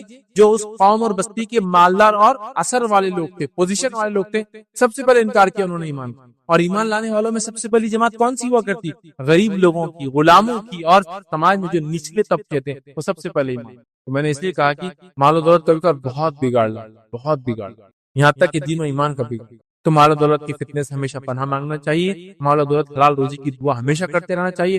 خوب حلال مال کمانا چاہیے، اسے زکات دینا چاہیے، صدقات اور خیرات کرنا چاہیے، لیکن مال کی فتنے سے ہمیشہ پناہ مانگنا چاہیے. تو آئیے کہف کی اس واقعے سے مال و دولت کے کیسے فتنے سے کیا نصیحتیں ملتی، کیا اسباق ملتے وہ آپ کے سامنے رکھتا. آئیے، جب اللہ آپ کو دوسروں سے زیادہ نوازے، دوسروں کو کمتر اور حقیر نہیں سمجھنا چاہیے. پہلا نصیحت کیا ملتی ہے؟ اس مالدار انسان کو جو اللہ کا انکار کرتا تھا، آخرت کا انکار کرتا تھا، اللہ نے مال و دولت زیادہ دیا تھا، اس نے اپنے آپ کو تکبر کیا اور اس آدمی کو کیا سمجھا؟ چھوٹا سمجھا. کیا بولا تھا اس نے؟ اگر اٹھایا بھی گیا تو جیسا یہاں ویسا رکھا جاؤں گا، تحقیر نہیں سمجھ. تو سب سے پہلی نصیحت ہے جب اللہ دوسروں سے زیادہ آپ کو مال و دولت دے تو کسی کو حقیر نہیں سمجھنا. مال و دولت اللہ کی ایک سمپل ایک نعمت. مسلمانوں میں تو ایک کہاوت مشہور ہے، پیسہ ہاتھ کا میل مانتے ہیں. آیا اور گیا، دیکھیں ہاتھ میں کتنا بھی میل لگے، کتنا بھی میل لگے گا، اتنا ڈھیروں میل لگے، کالے ہاتھ ہو گئے، صرف پانی کے نیچے ہاتھ ڈال کے یوں کرنا شروع کرو تب بہ کے چلا جائے. پسینہ آ جائے ہاتھ میں، میل نکل کے چلا جاتا، پھر ہاتھ جیسے کوئی اچھے ہو جاتے ہے نا. تو میل بھائی آتا اور چلے جائے. یہ اتنا بے وفا ہے کہ کسی کے پاس ٹکا نہیں آج تک. ادھر سے ادھر ایسا چھلانگی مارتا ٹرانسفر ہوتا. کبھی کبھار دیہی کی لائف میں آپ کسی کی بادشاہت تو اس کی فقیری بھی دیکھتے. میں مثالیں دینا نہیں چاہتا ہوں، وقت نہیں اتنی مثال، بہت بے وفا. لیکن یہ وہ خطرناک دوست ہے جس کو لوگ بناتے ہیں جو سب سے زیادہ برباد کرتا ہے ہمارا ایمان اور عقیدہ اور تکبر، بڑائی اور کیا کیا یہ برائی لاتا. میرے پاس وقت نہیں بولنے، بہت برائی ہے نا. سب سے پہلا کام، میرے پاس مال و دولت ہے، کبھی دوسروں کو حقیر نہیں سمجھا. یہ مالدار انسان نے جو اللہ کا انکار کر رہا تھا، آخرت کا انکار کر رہا تھا، اس نے سمجھا مال و دولت سب کچھ ہے اور ایک ایمان والے کو حقیر سمجھا. آج یہاں پر بہت ہو گیا، جس کے پاس مال و دولت ہے وہ غریب مسلمانوں کو حقیر سمجھتے ہیں، ان کے ساتھ بیٹھنا کھانا، ان کی دعوتوں کو قبول کرنا اس سے برا سمجھتے ہیں. رسک کبھی مت لیجیے، کیونکہ مال ایسا ہاتھ چھوڑ کے جاتا ہے، اتنا بے وفا ہوتا ہے. آپ امیجن، آپ سوچ بھی نہیں سکتے. اگر کسی نے زندگی میں دیکھا ہو تو وہ سمجھ سکتا ہے کتنا بے وفا ہو، کیسے چلا جاتا ہے. آپ نے خوب مال کمایا، جائیداد میں، گورنمنٹ نے بولا جائیداد پہ اسٹے، یہاں کچھ نہیں بن سکتا، یہ فلاں زون ہو گیا، یہ پارک بن گیا، یہ زو بن گیا. کیا کرتے دیکھو کیسا پریشان ہے. آپ نے مال و دولت کمایا، تجارت لگائی، آگ لگ گئی آپ کے بزنس میں. اچانک ایک دن آگ لگنے کے بعد کیا ہوا؟ پورا بزنس جل گیا، چلے گیا نا مال. کیسا چھوڑا نا. کبھی کوئی سوچ سکتا ہے کہ تاجر جس کا کروڑ پتی ہے، اس کا تجارت میں وہ ہے، اور اچانک آپ نے مال و دولت جانوروں کی شکل میں خوب بڑا کی، فارم ہاؤس سے، اور یہ، اور اچانک بیماری اور پورے جانور مر کے چلے. کیسا تم دوسرے دن کیسا ہوتا نا. آپ نے انویسٹمنٹ کیا بہت زبردست کمپنی میں، ایسی کمپنی جو ٹاپ میں جا رہی تھی دنیا کے اندر، اور اچانک کل کولیپس آ گیا. کیا ہو جاتا؟ آج کا کروڑ پتی کل کا بھکاری ہو. ایک ایسا، یہ بہت خطرناک ساتھی ہے، ایسا ساتھ چھوڑتا ہے چٹکی میں. تو بہرحال، تو کسی بھی انسان کو کمتر مت سمجھیے. اگر میرے پاس مال سمجھے آپ، کبھی بھی تکبر نہ آنے دیجیے. اللہ کی نعمت ہے، جب اللہ چاہتا دیتا ہے، جب چاہے چھین لیتا ہے. جیسے باغ والوں کو نوازا تھا اللہ تعالیٰ نے، ہے نا. پہلے انسان اس نے کیا یاد رکھیے، نوازنے کے بعد اس نے غلط سلط باتیں کہی، انکار کیا اللہ کا، اور اس کو حقیر سمجھا دوسرے مسلمان کو. اسی طرح جو ہے آج لوگ ساری زندگی کمائی کے لیے کوشش کرتے یاد رکھتے اور اپنا ایک سٹینڈرڈ مینٹین کرتے ہیں، اور اس سٹینڈرڈ کو مینٹین کرنے کے بعد یہ سمجھتے کہ اس کے علاوہ جو لوگ رہتے وہ حقیر ہے، وہ کمتر ہے، وہ کمزور ہے، وہ بیکار ہے، وہ ناقص ہے، بلکہ کبھی کبھار تو رشتہ رکھنے کے لائق نہیں ہوتے. ارے یار میں تو بہت مالدار ہو گیا لیکن میں بہت ڈپریس کیوں، میرے رشتہ اتنے غریب ہے یار. میرے ابا کو دیکھو اتنے غریب، میرے اماں کو دیکھو اتنے غریب، میرے بھائیوں کو دیکھو، میرا پورا اسٹیٹس ڈاؤن ہو جا رہا ہے. کیا کروں؟ توڑ دے سب سے رشتہ، توڑ دے. نہ گاؤں جاتا اپنے، نہ ماں باپ کو دیکھتا، نہ بھائیوں کو. اس لیے کہ یار کیسے غریب بھائی بہن کیسے ہو سکتے ہیں میرے؟ کبھی نہیں ہونا چاہیے. ٹھیک ہے، تو اپنا سٹینڈرڈ مینٹین مت کیجیے، کسی کو حقیر مت سمجھو سٹینڈرڈ کے چکر. ٹھیک. اللہ رب العزت نے سورہ کہف سورہ نمبر 18 آیت 34 میں کیا کہا سنیے. وَكَانَ لَهُ ثَمَرٌ فَقَالَ لِصَاحِبِهِ وَهُوَ يُحَاوِرُهُ أَنَا أَكْثَرُ مِنْكَ مَالًا وَأَعَزُّ نَفَرًا. اس نے کیا بولا معلوم دیکھیے سنیے. اللہ نے فرمایا ایک دن وہ اپنے ہمسائے سے بات کرتے ہوئے بولا میں تجھ سے زیادہ مالدار ہوں. وہ غریب مسلمان کو دیکھ کے کیا بولا؟ میں تجھ سے زیادہ مالدار ہوں اور تجھ سے زیادہ طاقت یا تجھ سے زیادہ مالدار. اب یہ کافر اور کیا کہہ رہا دوسرے کو؟ میں تجھ کو اپنے آپ سے مال میں کم سمجھتا ہوں اور میں تجھ سے زیادہ مالدار اور میری طاقت بھی تجھ سے زیادہ. تکبر کیا اس نے، کبھی بھی اپنی مالداری کا تکبر نہیں دکھانا، حالانکہ اس کا عقیدہ بھی درست نہیں تھا، وہ کافر بھی.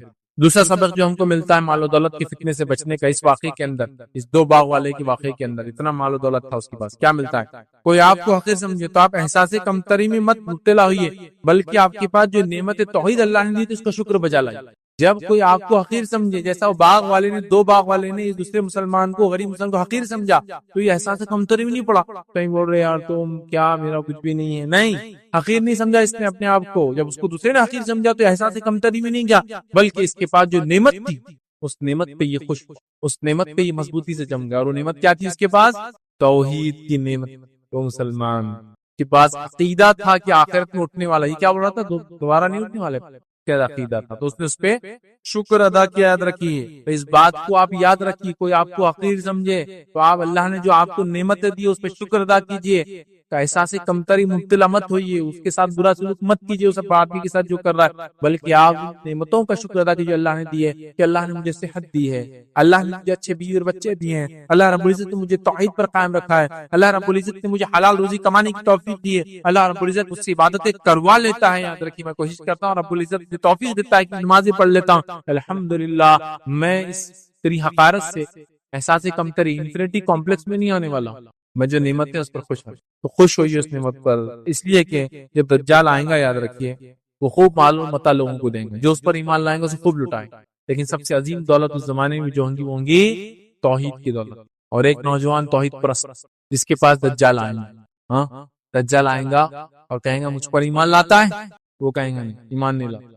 تو وہ کیا کریں گے بولو آرے اس سے ان کے دو ٹکڑے کریں گے، پھر دجال جڑانے کے بعد بولیں گا کیا مجھ پر ایمان لاتا ہے، تجھے مار دیا تھا زندہ کیا، تو وہ کہیں گا اب تو میں اللہ کے رسول صلی اللہ علیہ وسلم جو باتیں بتائی اس پر اور زیادہ ایمان لاتا ہوں، کیونکہ مجھے بتا دیا کہ حدیث میں تو ایسا کرنے والا ہے، میں اور زیادہ ایمان لاتا ہوں، پھر دجال تلوار اٹھائیں گا اور اسی گردن میں ماریں گا، اللہ تعالیٰ اس کی گردن کو تانبے کی گردن بنا دیں گا، پھر وہ اس نوجوان کو مار نہیں سکتے، تو اس دجال کے سامنے بھی جو چیز اس کو بچائیں گی تو اگر کوئی آپ کو حقیر سمجھے حقیر جانے تو آپ اس کو ریٹیلیٹ نہیں کرنا، اس کو برا نہیں بولنا ہے، آپ کی نعمت جو اللہ نے دی اس پر آپ شکر بجا لائیے، کہ وہ کہہ رہا ہے تم کتنے غریب فلاش بھکاری کیا زندگی جیتے گا، تم کیسا جیتے، الحمدللہ جو رب کھلاتا ہے کھا کے، یہ نہیں کہ تو کیا امیر تیری مال کیا لانگ لگے تیری مال و دولت نہیں، کچھ بھی نہیں بولنا، جو میرے کو اللہ نے دیا کھاتا پیتا اور خوش، توحید کے بعد اللہ نے نوازی ہے میرے بیوی بچے ایمان والے بڑا خوش، سمجھے آپ بات، تو بہرحال تو کوئی آپ کو حقیر سمجھے احساس کمتری مت جائیے، جو نعمت اللہ نے دی خاص توحید وغیرہ اس کا شکر ادا کیجیے،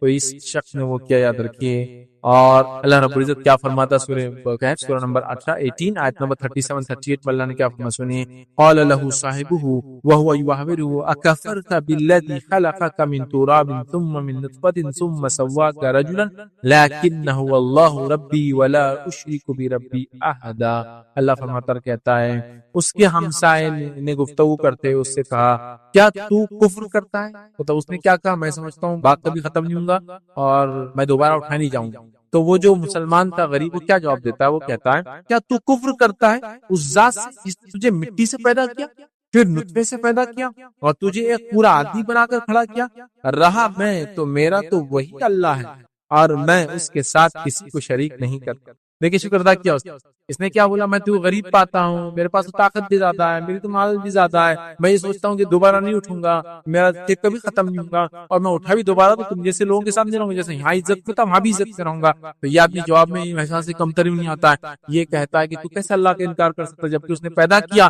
اور میں سب کسی کو شریک نہیں کرتا ہوں، اپنی توحید کے اوپر اس نے شکر ادا توحید پر اس نے شکر ادا کیا، تو آپ بھی ایسا کچھ ہو تو شکر ادا کیجیے توحید کے معاملے میں، اور متکبر مالدار کو اس واقعے میں نصیحت یہ ملتی ہے یاد رکھیے، وہ یہ ہے کہ اللہ رب العزت فرماتا ہے اس میں کیا نصیحت ملتی ہے، سورہ کہف سورہ نمبر 18 آیت میں 39 نے فرماتا ہے کہتا ہے ولولا اذ دخلت جنتك قلت ما شاء الله لا قوة الا بالله ان تراني انا اقل منك مالا وولدا، اللہ فرماتا ہے کہتا ہے کہ اگر آپ متکبر دیکھیں کسی کو جو مال و دولت پہ فخر کر رہا ہے تو کیا نصیب کرے، اللہ فرماتا ہے اور جب تو اپنی جنت میں داخل ہوا تو اس غریب مسلمان نے اس مالدار سے کیا کہا، اور جب تو اپنے باغ جنت میں داخل ہوا تھا تو اس وقت تیری زبان سے یہ کیوں نہیں نکلا، کیا کیوں نہیں نکلا، ماشاء اللہ جیسا اللہ نے چاہا، لا قوت الا باللہ، اللہ کے علاوہ کوئی اور طاقت اور قوت نہیں ہے، اگر تو مجھے مال اور اولاد میں اپنے سے کمتر پا رہا ہے،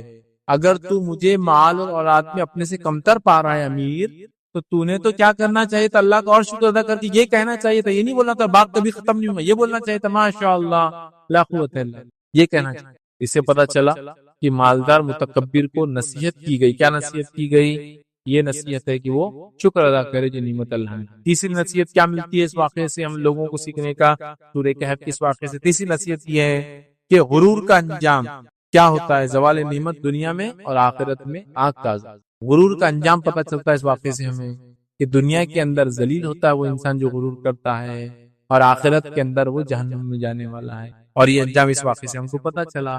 کیا ہوا، مغرور انسان جو تکبر کے ساتھ بول رہا ہے میں تیرے سے مال میں زیادہ ہوں، دولت میں زیادہ ہوں، عزت والا ہوں، اور میں سمجھتا ہوں باغ کبھی ختم نہیں ہوگا، اور میں سمجھتا ہوں آخرت کبھی نہیں قائم ہوگی، میں دوبارہ نہیں اٹھنے والا ہوں، اور میں سمجھتا ہوں اٹھا بھی تو اچھا میرا نہ لوں گا، اس کا انجام کیا وہ سن لیجیے۔ اللہ رب العزت کیا فرماتا ہے قرآن کے اندر، اسی سورت کے اندر، سورہ کہف سورہ نمبر 18 آیت 42 میں اللہ نے فرمایا وَأُحِيطَ بِثَمَرِهِ فَأَصْبَحَ يُقَلِّبُ كَفَّيْهِ عَلَى مَا أَنفَقَ فِيهَا وَهِيَ خَاوِيَةٌ عَلَى عُرُوشِهَا وَيَقُولُ يَا لَيْتَنِي لَمْ أُشْرِكْ بِرَبِّي أَحَدًا۔ اللہ فرماتا ہے اور اس کے سارے پھل گھیر لیے گئے۔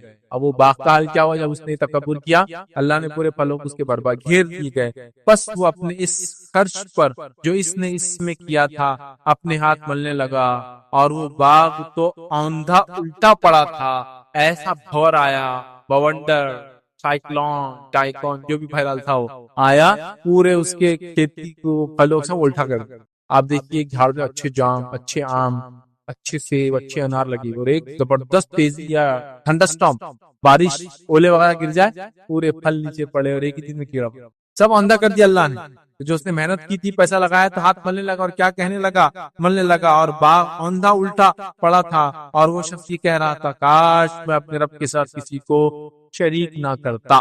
تو نصیحت کیا ملی؟ تکبر کا انجام دنیا میں نقصان، خسارہ، اور آخرت میں جہنم کا عذاب۔ تو یہ دوسرا سبق تھا اس سورت سے، سورہ کہف سے، جو ہم نے حاصل کیا، اور بڑا اہم سبق۔ آئیے سورۃ الکہف سے تیسرا سبق جو ہم حاصل کریں گے آج، اور جو بڑا فتنہ ہے، اس فتنے سے بچنے کا وہ ہے علم کا فتنہ۔ علم کے فتنے سے ہم کیسے بچیں، سورۃ الکہف کے پس منظر میں دیکھیں گے۔ اور علم کا فتنہ بہت خطرناک فتنہ ہے، جیسا میں نے کہا سائنس ٹیکنالوجی میں انسانیت نے اتنا ایڈوانسمنٹ کر لیا کہ انسان نعوذ باللہ یہ سوچ رہا ہے کہ ہم سب کچھ کر سکتے ہیں، سب کچھ مطلب سب کچھ، ہمارا کوئی کریٹر نہیں، ہم خود اپنے آپ کے کریٹر ہیں، ہمارا کوئی خالق نہیں، ہم خود اپنے آپ کو ہم بنانے والے ہیں، اور ہم پیدا کر سکتے ہیں چیزوں کو، ہم بنا سکتے ہیں، سائنس ٹیکنالوجی ہم اتنے آگے جا رہے ہیں، ہم یہ کر سکتے ہیں، وہ کر سکتے ہیں، وہ کر سکتے ہیں، وہ کر سکتے ہیں، اور یہ سوچ رہا ہے کیا خدا کچھ کام باقی ہے؟ خدا نے بنایا اور اس بستی کو، دنیا کو چھوڑ دیا، اب سب کچھ ہم کر دیا، بلکہ ہم اور ایڈوانس جا رہے ہیں۔ یہ رہا ایک عام بات۔ دوسرا اس میں ان کے فتنے میں یہ لے سکتے ہیں وہ لوگ جن کو اللہ نے علم دے رکھا ہے، سائنسدان وغیرہ وغیرہ وغیرہ، ایسے جو لوگ ہوتے ہیں وہ بھی اپنے علم کے فتنے میں نہ پڑے، اپنے آپ کو عاجز رکھیں۔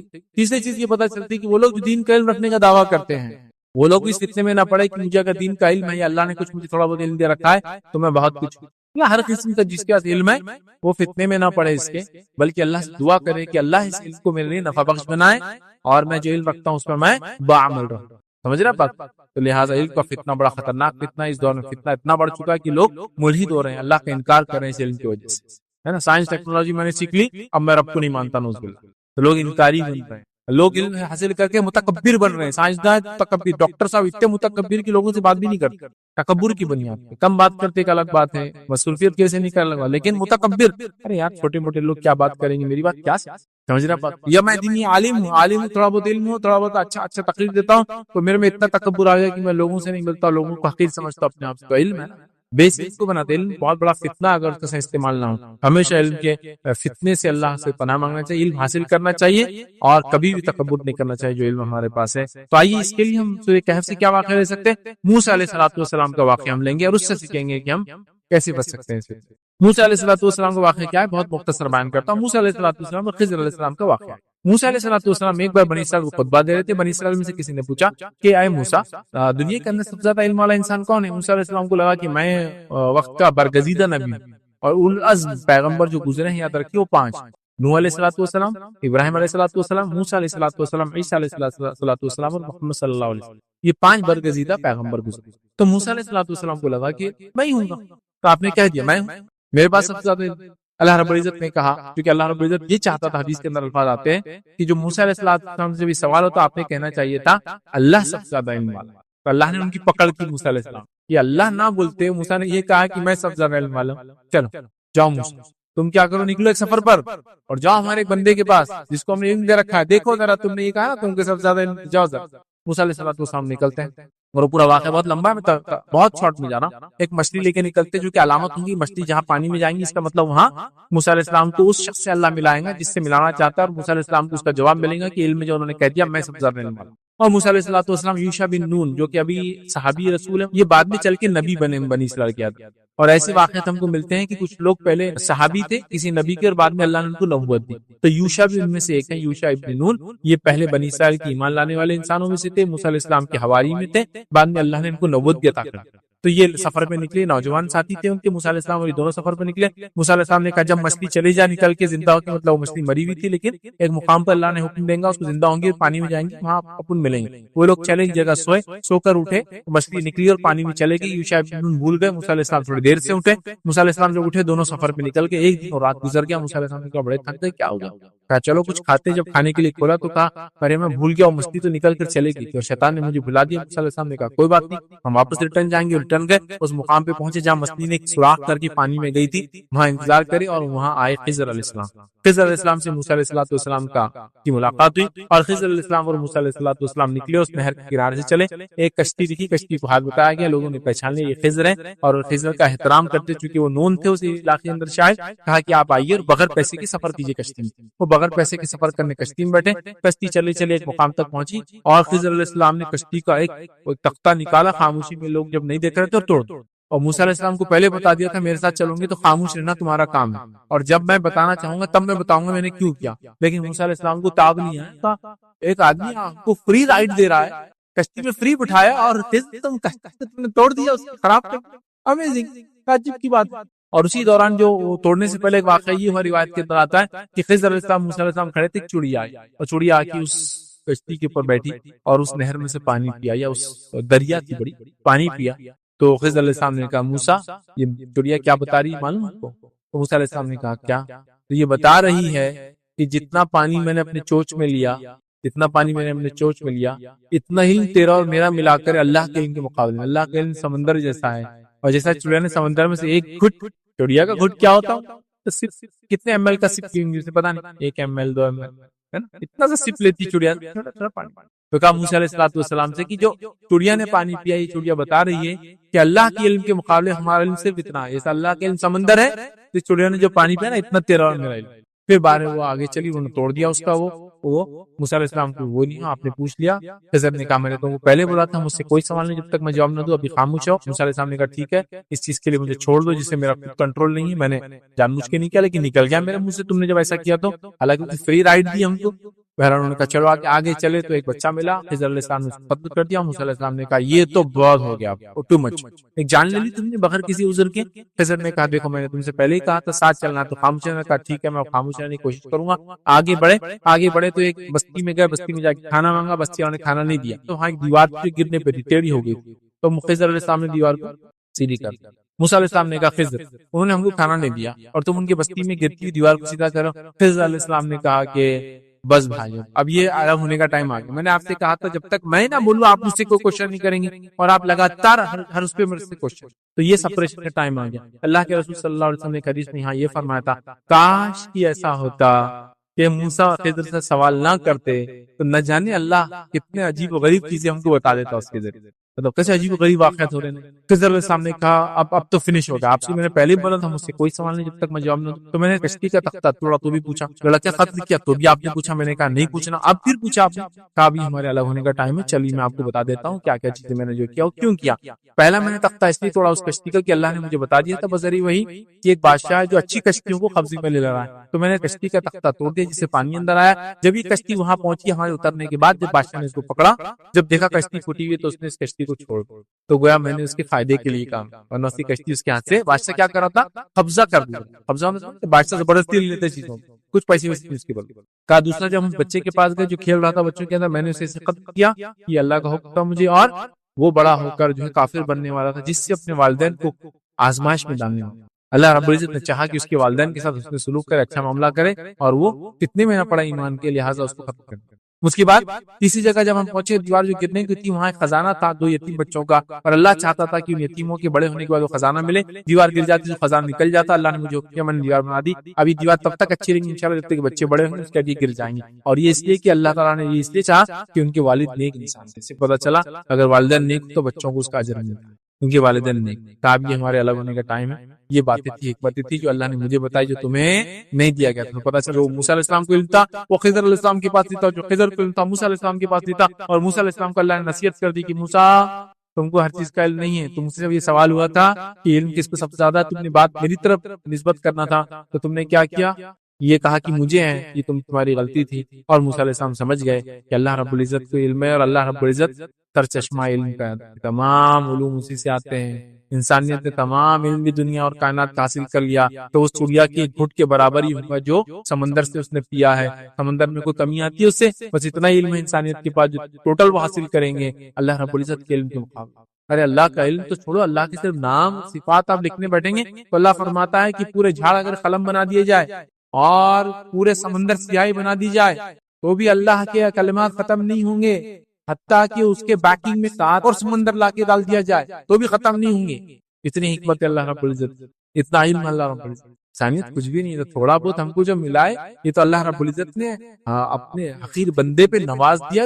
تکبر کس چیز کا ہے اور عاجز ہو جانا کہ جو علم دیا اللہ بس عمل پیرا کر دے، ورنہ تو ناکام رہا. کتنے لوگ ہوں گے آخرت میں، تو واقعہ آپ کو یاد ہے جو اللہ کے فرمایا ایسے لوگ ہوں گے جو جہنم کے اندر لوگ جمع ہوں گے ایسا گھیراؤ کے ساتھ، اور وہاں وہ لوگ کیا کر رہے ہوں گے، گدھا یا کولو کے بیل جیسا یا گدھے کے جیسا ان کو گھمایا جا رہا ہوں.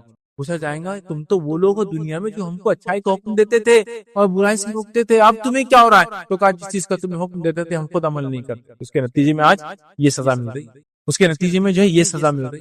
علم ہے بعمل ہونا، اس کی دعا کریں. چلیے اس واقعے سے کیا نصیحتیں ملتی ہے سورہ کہف کے، جس میں علم کا فتنہ جو میں ٹاپک لے رہا ہوں اور کیسے علم کے فتنے سے ہم بچے، کیا نصیحتیں ملتی. پہلی نصیحت جو ہم کو ملتی ہے یاد رکھیے وہ یہ، اللہ ہی حقیقی علم سے خبردار ہے، اللہ ہی حقیقی علم کا سر چشمہ ہے، اللہ ہی کے پاس سے سارے علوم آتے ہیں. اس بات کو سب سے پہلے جو کچھ ہم نے کیا، جو کچھ سائنسدانوں نے کیا، جو کچھ ہم کر سکتے ہیں مسلمان ہونے کے ناطے میں یہ کہہ رہا کہ میں کچھ کر رہا ہوں، سائنس ٹیکنالوجی میں آگے بڑھ رہا ہوں، دنیا کچھ نفع بخش چیزیں دے رہا ہوں، یہ اللہ کے فضل سے میری کوئی خصوصیت اور خوبی نہیں ہے. تو پہلی چیز ہے اللہ ہی کی علم ہے. موسیٰ علیہ السلام کو اللہ نے خضر علیہ السلام کے پاس کیوں بھیجا؟ اس لیے کہ انہوں نے واللہ عالم کہنا چاہیے تھا سب سے پہلے تو، کہ اللہ ہی جانتا کس کو سب سے زیادہ علم ہے.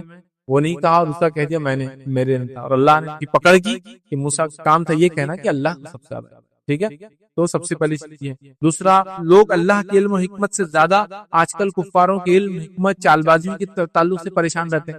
ان کی یہ چال ہے، ان کی وہ چال ہے، ان کی آرگنائزیشن کو 100 سال ہو گئے ان کی منصوبہ بندی ہے، یہ آرگنائزیشن 1100 سال سے چل رہی ہے ان کی منصوبہ بندی ہے، وہ فلاں آرگنائزیشن یہ کر رہی ہے تو فلاں آرگنائزیشن یہ کر رہی ہے، فلاں لوگوں کا منصوبہ پوری انسانیت کو جہنم میں لے جانے کا فلاں لوگوں کا منصوبہ ہے. ارے ان سب کے تمام منصوبے مل کے بھی کچھ نہیں کر سکتے، اس لیے کہ اللہ رب العزت کو اس کا علم تھا، تو اللہ رب العزت خود ان کو ان کی چال بازی میں پھنساتا ہے. اس کا مطلب یہ نہیں کہ میں کہہ رہا ہوں مسلمانوں کو ایک دم بولی بکری بن کے کسی کے پیچھے بھی چلو، میں یہ نہیں کہنا چاہتا. بولنا یہ چاہ رہا ہوں کہ جو چال بازی کرنے والا کر رہا ہے رب العزت کو اس کا بھی علم ہے، اور اللہ رب العزت ان کی چال بازی سے امت کو بچائیں گا. اگر امت توحید پر قائم رہے اور جس طرح سے اس کے نبی نے عمل کیا کرتے رہے، احکامات پہ عمل لائے، منع چیز کردہ چیزوں سے رکتی رہے، تو اللہ رب العزت کا کام ہے اس کی حفاظت کر سکتے. تو ہم لوگ بڑے اس کی تنظیم، یہ خفیہ تنظیم یہ کر رہی ہے، یہ آرگنائزیشن 100 سال سے یہ کر رہی ہے، وہ آرگنائزیشن سب بیکار ہے. اللہ رب العزت ہر چیز کا علم ہے، تو لوگوں کی چال بازیوں کا بھی علم ہے، لوگوں کی اچھائی کا بھی، سب چیز کا اللہ تعالیٰ کو علم ہے. یہ بات کو آپ سمجھے یاد رکھیں. ٹھیک ہے، اسی طرح جو ہے ایک روایت آتی ہے جو سلسلہ صحیح کی روایت، حدیث سنی حدیث اس طرح سے نبی اکرم صلی اللہ علیہ وسلم فرمایا جب موسیٰ علیہ السلام کی خضر علیہ السلام سے ملاقات ہوئی تو ایک پرندہ آیا، وہ جو واقعہ میں رکھتا، اور اس نے پانی اپنے چونچ میں بھر لیا. خضر علیہ السلام نے موسیٰ علیہ السلام سے کہا کیا تجھے علم ہے یہ پرندہ کیا کہنا چاہتا ہے؟ انہوں نے کہا یہ کیا کہنا چاہتا ہے؟ خضر علیہ السلام نے کہا مجھے کہہ رہا ہے کہ تیرا اور موسیٰ کا علم اللہ تعالیٰ کے علم کے مقابلے میں اتنا ہی ہے جتنا سمندر کے مقابلے میں میری چونچ میں آنے والا پانی. تو اللہ رب العزت کی ذات اصل ہے. جب یہ پورے اتنے برگزیدہ نبیوں کا علم ایک چونچ میں پانی کے ہوتا ہے، تو یہ تنظیموں کا، یہ شر پسند لوگوں کا، یہ شیطان کے پیروکاروں کی چالوں کی کیا اوقات ہے ایسے. پر میں نہیں کہہ رہا ہوں معصوم بکری بن کے چلے، میرا بولنے کا مقصد یہ ہے ہم اللہ پہ توکل کریں، ایمان اللہ جیسا لانے کا حق ہے، اللہ رب العزت ہماری حفاظت کرے. دوسرا ہم اس واقعے سے کیا نصیحت سیکھتے اور علم کے فتنے سے ہم کیسے بچ سکتے ہیں اس واقعے سے، وہ یہ واقعات کے پیچھے موجودہ اللہ کی عظیم حکمتوں کو ہم سمجھیں. جو چیز زندگی میرے اور آپ کے ساتھ ہوتی ہے مجھے اس کا علم نہیں ہوتا ہے، لیکن اللہ کی عظیم حکمت کو ہم ذہن میں رکھیں کہ اللہ نے کچھ نہ کچھ حکمت سے ہی کام میرے ساتھ کروایا ہے. اور روایتوں میں الفاظ آتا ہے کہ کوئی کام مومن کے ساتھ نہیں ہوتا مگر یہ کہ اس کے لیے نفع ہوتا ہے. جیسا کشتی میں سوراخ کر دیا، توڑ تختہ توڑ دیا، خاموشی میں خضر علیہ السلام، ہے نا. اب تو کشتی والے پہ کیا گزری ہوں گی اس تھوڑی دیر، کب تک؟ جب تک کہ وہ کشتی چھوٹ نہ گئی. کیا گزری ہوں گی کہ کس نے کیا میرے ساتھ یہ لانا تو مناوا تو میری کشتی کو توڑ دی ہے نا. اور جیسی بادشاہ کے پاس گئے، بادشاہ بولا چل لاؤ کشتی، اللہ اچھی کشتی کس کی لو. جب ٹوٹی ہوئی کشتی دیکھا چھوڑ دیا تو ہاں چچ ہوا، بہت اچھا ہوا جو ٹوٹا، ہے نا. کتنے جلدی انٹینشنز کیسے بدلتے ہم لوگ. ہم یہ سوچ لیں اللہ کی عظیم حکمت ہے، اللہ کا گریٹر پلان ہے. میں راستے جانو گر گیا اور پیر ٹوٹ گیا، اور ابھی تو میری ریس، ابھی تو میرے گیمز تھے، ابھی تو میرا سپورٹس تھا، ابھی تو میرے کو ہیلتھ کی ضرورت تھی، ابھی تو بزنس ٹائم تھا، ابھی تو سیزن تھا، ابھی تو کھیتی کا ٹائم تھا، ابھی تو یہ تھا. ویٹ رک جاؤ. سمجھ حکمت ہے اس کے پیچھے رب العزت کی. ہو سکتا ہے یہ ٹوٹنا اور تمہارا آرام کرنا تمہارے لیے خیر کا سبب. ایک صاحب ایک بار بتانے لگے، ان کو پیرالسس فالج لقوا مار گیا، ہے نا. سن ہوا تھا، ہاف باڈی پیرالسس. اب اتنے پریشان ہو کے پیرالسس ہو گئے، اتنے پریشان ہو گئے کسی کو انتہا نہیں. جب پیرالسس ختم ہونے کے بعد ان کی باڈی کی چیکنگ وغیرہ ہوا تو ڈاکٹرز نے یہ ڈیٹیکٹ کیا کہ ان کی پھیپڑوں وغیرہ میں کچھ ایسا مرض ہو گیا تھا کہ جب وہ پیرالسس ہوا اور وہ جب آرام کرتے رہے تو آٹومیٹک پیرالسس کے ساتھ وہ مرض بھی کیور ہو گیا. اگر وہ اچھے ہوتے تو شاید اس مرض سے ان کو بہت زیادہ نقصان ہوتا اور تکلیف، بلکہ ڈاکٹر نے دیکھا شاید مر جاتے اس کی وجہ سے. ہم نہیں مانتے، ہم مانتے کہ جب تبدیل میں رہا وقت آتا تو انسان مرنا جب تبھی مرتا. آپ سمجھ.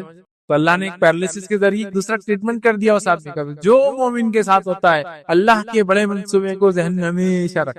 ہم لوگ کتنے ناشکر ہیں، کتنی چھوٹی چھوٹی چیز بھی ہو جاتی ہیں. گر گئے، پیرو کچھ ہو گیا، ابھی چھونا تھا کہ اللہ تعالیٰ کو ابھی کرانا تھا کہ اتنا امپورٹنٹ کام ہے ابھی کرا.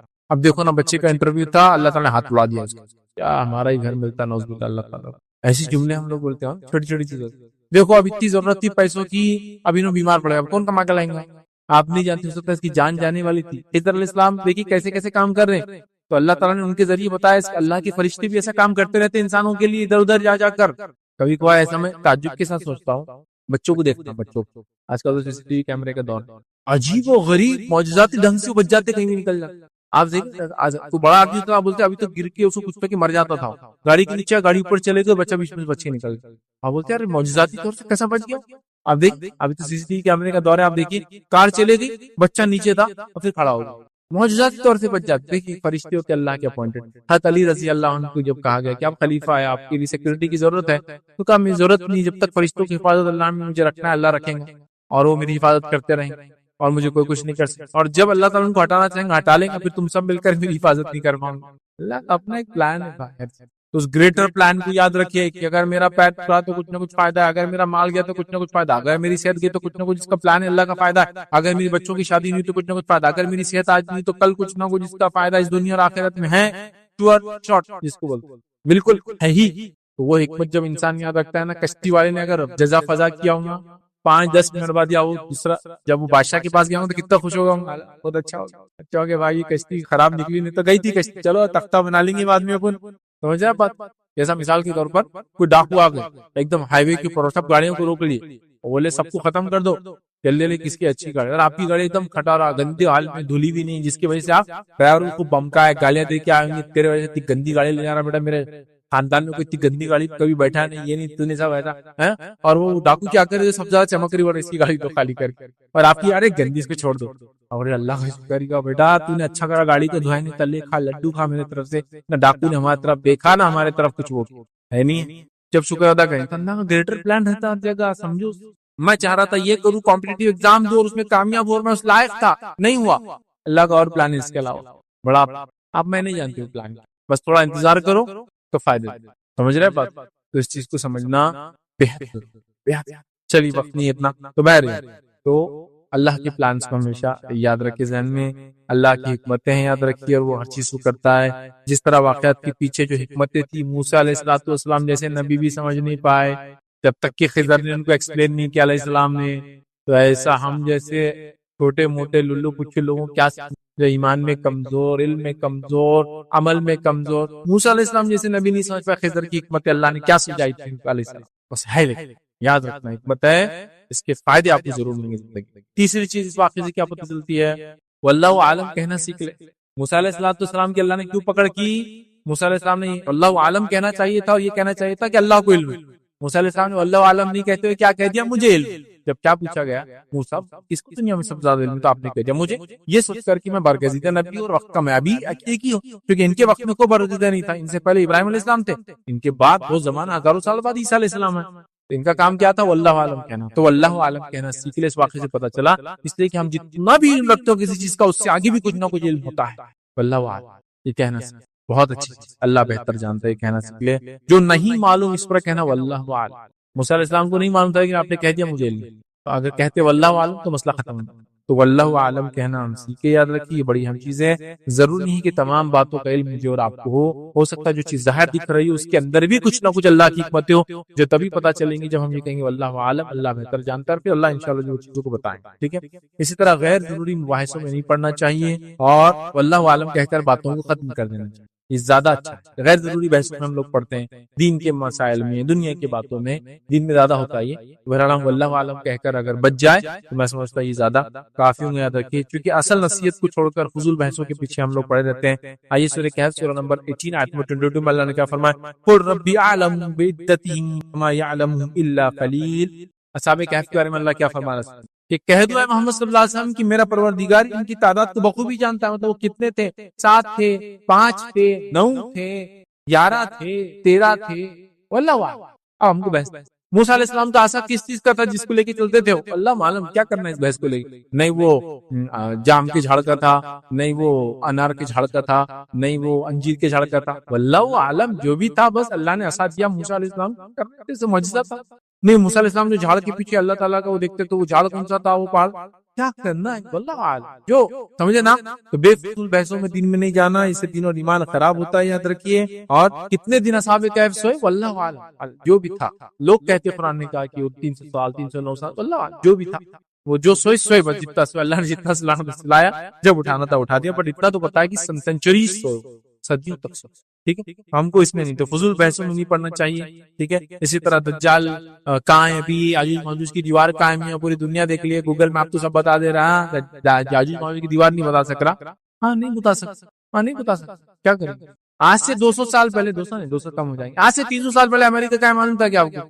300-400 سال پہلے امریکہ ڈھونڈا گیا نا، اس کے بعد بھی لوگوں کو پتا نہیں تھا، کالی زمین، یہ زمین، ویسٹ انڈیز، ویسٹ انڈیا بول دیا اس کو، کیا ہو گیا؟ انڈیا کو ڈھونڈنے چکر میں وہاں چلے گئے، تو ویسٹ انڈیا اور ویسٹ انڈیا سے ویسٹ انڈیز بن گیا، ٹھیک، مطلب نکلے تھے کہ وہ ڈھونڈیں گے انڈیا کی طرف جائیں گے، لیکن وہ الٹے چال چلا دی، پتہ نہیں کیا ہوا، اور پہنچ گیا امریکہ، اور بولے یہ ویسٹ انڈیا ہے، کیا ویسٹ انڈیز جس کو مان لو۔ اتنی بڑی غلطیاں، کولمبس وہ بتاتے کہ پہنچے 400 سال لے لی، تو کسی کو مطلب وہ تو زمین ملی، پھر وہ پوری دنیا میں، تو کسی کو امریکہ جیسا بر اعظم نہیں معلوم تھا یار، آسٹریلیا بر اعظم لوگوں کو نہیں پتا تھا، ڈھونڈا گیا نا۔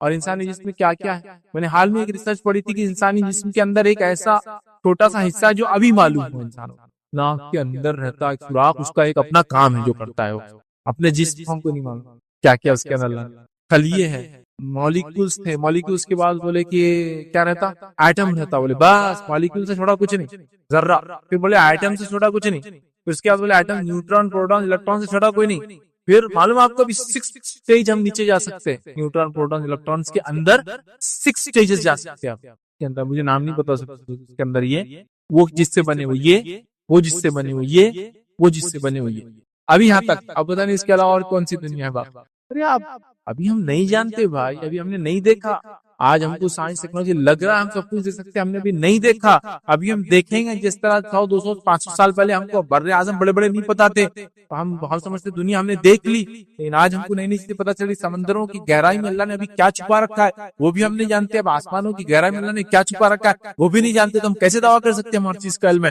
نہیں، دنیا تو علم ہے نا یار، اللہ نے کہہ دیا انتظار کرو، انتظار کرو، ٹھیک ہے، خاموں کا پیچھے نہیں پڑتے، کیا بولیں گے ایسی چیزوں میں؟ واللہ اللہ بہتر جانتا بھائی، میں بحث نہیں کرتا، تمہاری بلیف، تمہارا عقیدہ، تمہاری سوچ تمہارے ساتھ، میں بحث نہیں کرتا۔ اس واقعے سے ہم 3 چیزیں ہم نے سیکھی علم کے معاملے میں، یہ وہ ہے اللہ ہی وہ ہے جو حقیقی علم اور خیر کا مالک ہے، یہ ہم کو پتا چلا، دوسرا واقعات کے پیچھے اللہ کی حکمت ہوتی ہے سیکھا، اور تیسرا ہم نے سیکھا کہ واللہ عالم کہنا چاہیے۔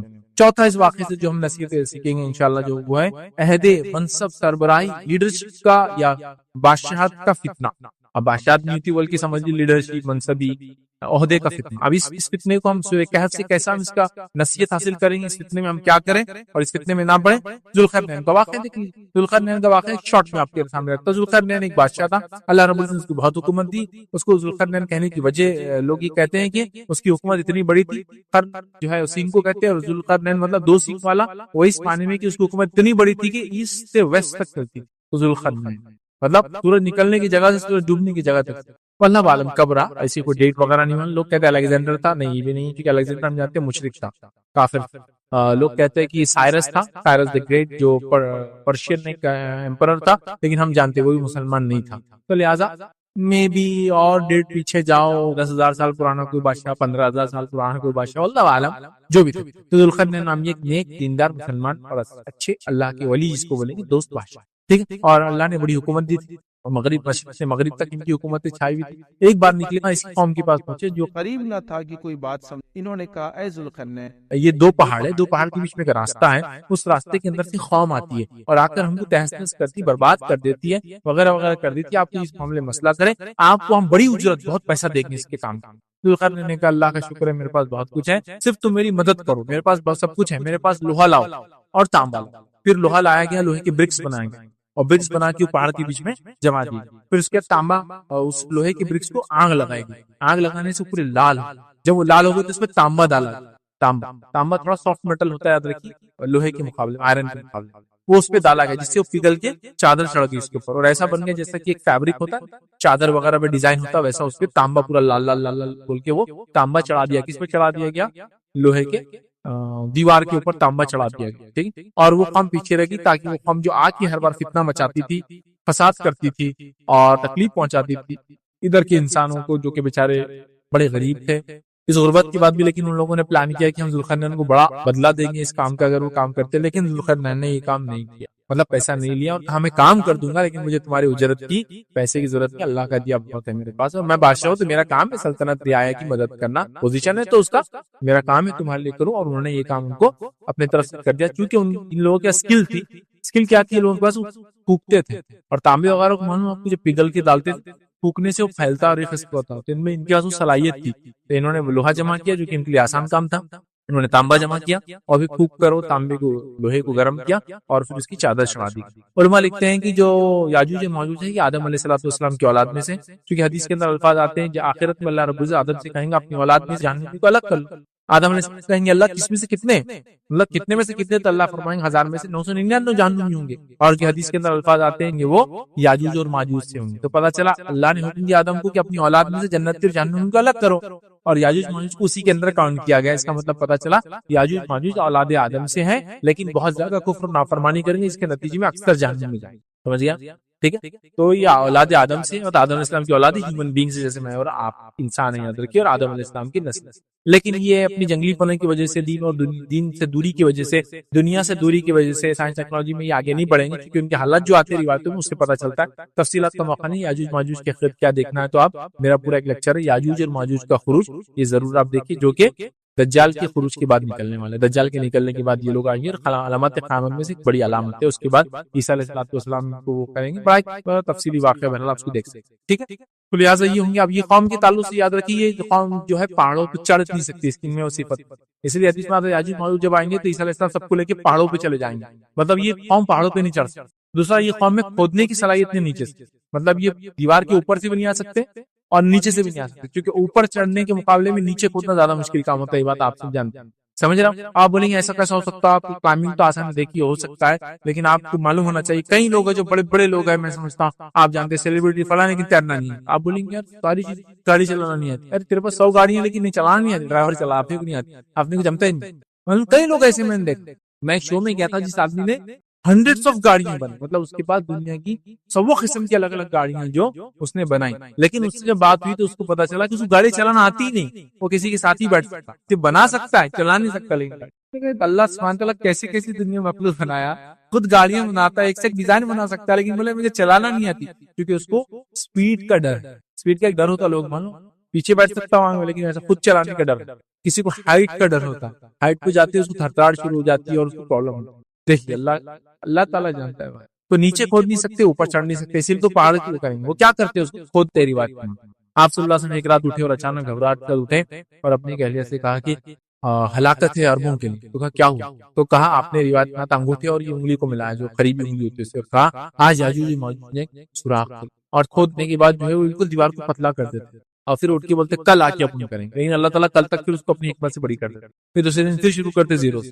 لیکن ایک دن قیامت سے پہلے کیا ہوں گے، جب وہ نکلنے والے رہیں گے کھودیں گے اور اچھا خاصا کھود لیں گے اور کہیں انشاءاللہ کل آ کے ہم کریں گے۔ جب کل آئیں گے تو وہ جیسی کی ویسی رہیں گی اور اس دن توڑ دیں گے، ٹھیک ہے، اور پھر وہ قوم نکلیں گے اور کیا ہوگا، تباہی مچائیں گے، آپ سب جانتے ہیں۔ بہرحال تو عہد اور منصبی پوزیشن، لیڈرشپ، مقام، مرتبہ اگر دیتا اللہ تعالیٰ تو اس میں اس کی فتنے کیا، اس سے کیسے بچے، اس واقعے سے ہم کیسے نکال سکتے ہیں ذوالقرنین کیا، یہ دیکھتے ہیں۔ تین نکات اس میں کیا دیکھیں گے۔ پہلا نکتہ ہے مسلمان حاکم یا کوئی عہدے رکھنے والے نہ ظلم کریں گا اور نہ ہی ظلم کو برداشت کریں گا، نہ خود ظلم کریں گا نہ کسی پہ ظلم برداشت۔ مسلمان حاکم، لیڈر، خلیفہ، بادشاہ، ذمہ دار، آپ رعایا کے ذمہ دار ہو، کو پوزیشن ہے، گورنمنٹ آفیسر ہے، کچھ بھی ہے، نہ آپ ظلم سہیں گے نہ کسی پہ ظلم کریں گے، مطلب نہ خود ظلم کریں گے رعایا پہ، نہ ظلم سہیں گے خود، نہ رعایا کو سہنے دیں گے، مطلب رعایا پہ کوئی دوسرا ظلم کرا تو آپ اس کی جوابی کارروائی کریں گے اور آپ خود بھی ان پہ ظلم نہیں کریں گے۔ یہ بات ہم کو ملتی ہے، جیسے کہ ذوالقرنین نے قوم سے کیا کہا، سورہ کہف سورہ نمبر 18 آیت 87 میں اللہ نے فرمایا قال اما من ظلم فسوف نعذبه ثم يرد الى ربه فَيُعَذِّبُهُ عَذَابًا نُكْرًا۔ اللہ مطر کہتا ہے اس نے کہا جو ان میں سے ظلم کرے گا ہم اس کو سزا دیں گے۔ ذوالقرنین نے کیا کہا، جو بھی ان میں ظلم کریں گا ہم اس کو سزا دیں گے، پھر وہ اپنے رب کی طرف پلٹایا جائے گا اور وہ اس سے زیادہ سزا دیں گے۔ دنیا میں ہم سزا دیں گے بادشاہ ہونے کے ناطے جو لوگ غلط ظلم کریں گے، اور آخرت میں تو اللہ تعالیٰ ان کو بڑی سزا دیں گا اس کے ظلم۔ تو ذوالقرنین ظالم بادشاہ نہیں تھے۔ تو پہلا کام کیا ہے، آپ ذمہ دار ہیں، سرپرست ہے، لیڈر ہیں، آپ کو پوزیشن ہے، منصب ہے، جج ہے، قاضی ہے، خلیفہ ہے، کنگ ہے، ریسپانسبل پرسن ہے، آفیسرس ہے، آپ کو کام ہے نہ ظلم کرے نہ ظلم سہے، چونکہ دنیا میں ظلم کرنے والوں کو پکڑیں اور آخرت میں تو اللہ دردناک عذاب دیں گا۔ اور ذوالقرنین خود اس کے خلاف تھے تو کہا میں خود اس کو سزا دوں گا دنیا میں اور آخرت میں اللہ تعالیٰ اس کو سزا دے گا۔ تو ہمیں پوزیشن کا عہدے کا صحیح فائدہ اٹھانا چاہیے، یہ سب سے پہلی چیز۔ اسی طرح جو ہے جبکہ آج لوگ عہدے حاصل کرنے کے بعد کیا کرتے ہیں، ظلم کرتے ہیں۔ میں آفیسر بن گیا، کتنا تکلیف دے رہے ہیں کام، آپ کا کام ہے آفیسر بن کے لوگوں کے مسائل حل کریں، اور آپ آفیسر بن کے لوگوں کے مسائل پیدا کرنے والے بنے، ہے نہیں؟ دیکھا جانا آفیسر بن کے اور اتنے پرابلمس لوگوں کے لیے پیدا کر رہے ہیں کہ لوگ سر پہ ہاتھ رکھ لے رہے ہیں کریں تو کیا کریں۔ آج آفیسر سے کیا آپ لوگ پریشان ہیں؟ نہیں، آپ کی دنیا کے کتنے کام جو صرف کرپٹ آفیسرز کی وجہ سے، ظالم آفیسرز کی وجہ سے نہیں ہو پا رہے۔ کئی لوگوں کو اللہ نے اگر طاقت دے دی تو ملٹری کے ذریعے لوگوں پہ آج غلامیاں لوگوں سے کروا رہے ہیں۔ کتنے اسٹیٹس ہیں جو آج دیکھیے ملٹری پاور کے ذریعے اپنی عوام اور رعایا کو برباد کر رہے ہیں، نقصان کر رہے ہیں، ان کی جانیں، ان کے مال، ان کی عزت اور آبرو کو اچھال رہے ہیں۔ ہو رہا ہے نہیں ہو رہا ہے؟ یہ سکارا یہ نہیں کرنا چاہیے، بلکہ ظلم روکنے والے ہم بننا چاہیے، ہم نے ظلم کرنے والے نہیں ہونا چاہیے۔ دوسرا اس جو حاکمیت، سربراہی، لیڈرشپ کا جو فتنہ ہوتا ہے ذمہ داری کا، تو اس پہ کیسے، اس میں کیا نصیحت میں دوسرے نصیحت ملتی ہے، طاقت اور استطاعت ہونے پر لوگوں سے شر کو دور کرنا چاہیے۔ طاقت اور استطاعت اگر اللہ آپ کو دے تو لوگوں سے شر دور کرنا چاہیے، اور ہمارا معاملہ یہ طاقت مل گئی ہم کو کہ ہم ہی سب سے بڑے شر کرنے والے لوگوں کے لیے بن جاتے ہیں۔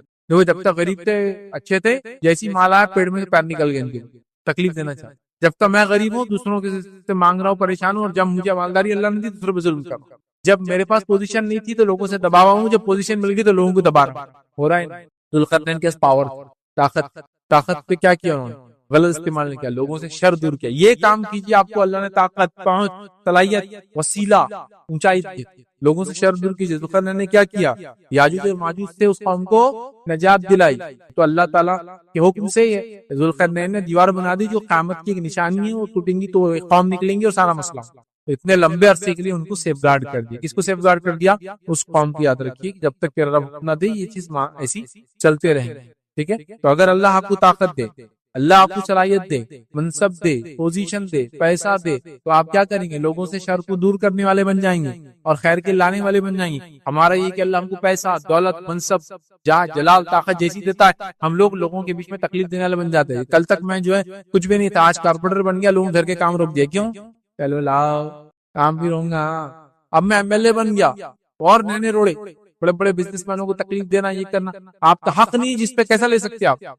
کسی کا گھر بن رہا تو چلو پلاٹنگ کر رہا، کوئی تو چل رہا 2 پلاٹ اپنے، ہاں چلو راستہ نکال اپنی پلاٹنگ کو، چل اس کے اتنے دے دے، اتنے 1000 اسکوائر میرا ہوں گا، تیری بلڈنگ میں ہی ہوں، یہ سب کر ایم پی بن گئے تو بس ظلم تو بڑھتے جا رہا. ظلم یہ ہے کیا تک بڑھ گیا کہ انسانوں کے لیے پیسہ آ رہا خود کا جا رہا. میں نے ایک رپورٹ پڑھی جس کے اندر یہ لکھا تھا کہ گورنمنٹ کے ہاسپٹلس ہوتے ہیں ان میں پیشنٹس کے لیے ڈرائی فروٹس تک آتے ہیں. میں نے کہا یہ تو مر بھی جائے تو نہیں ملیں گے ہمارے.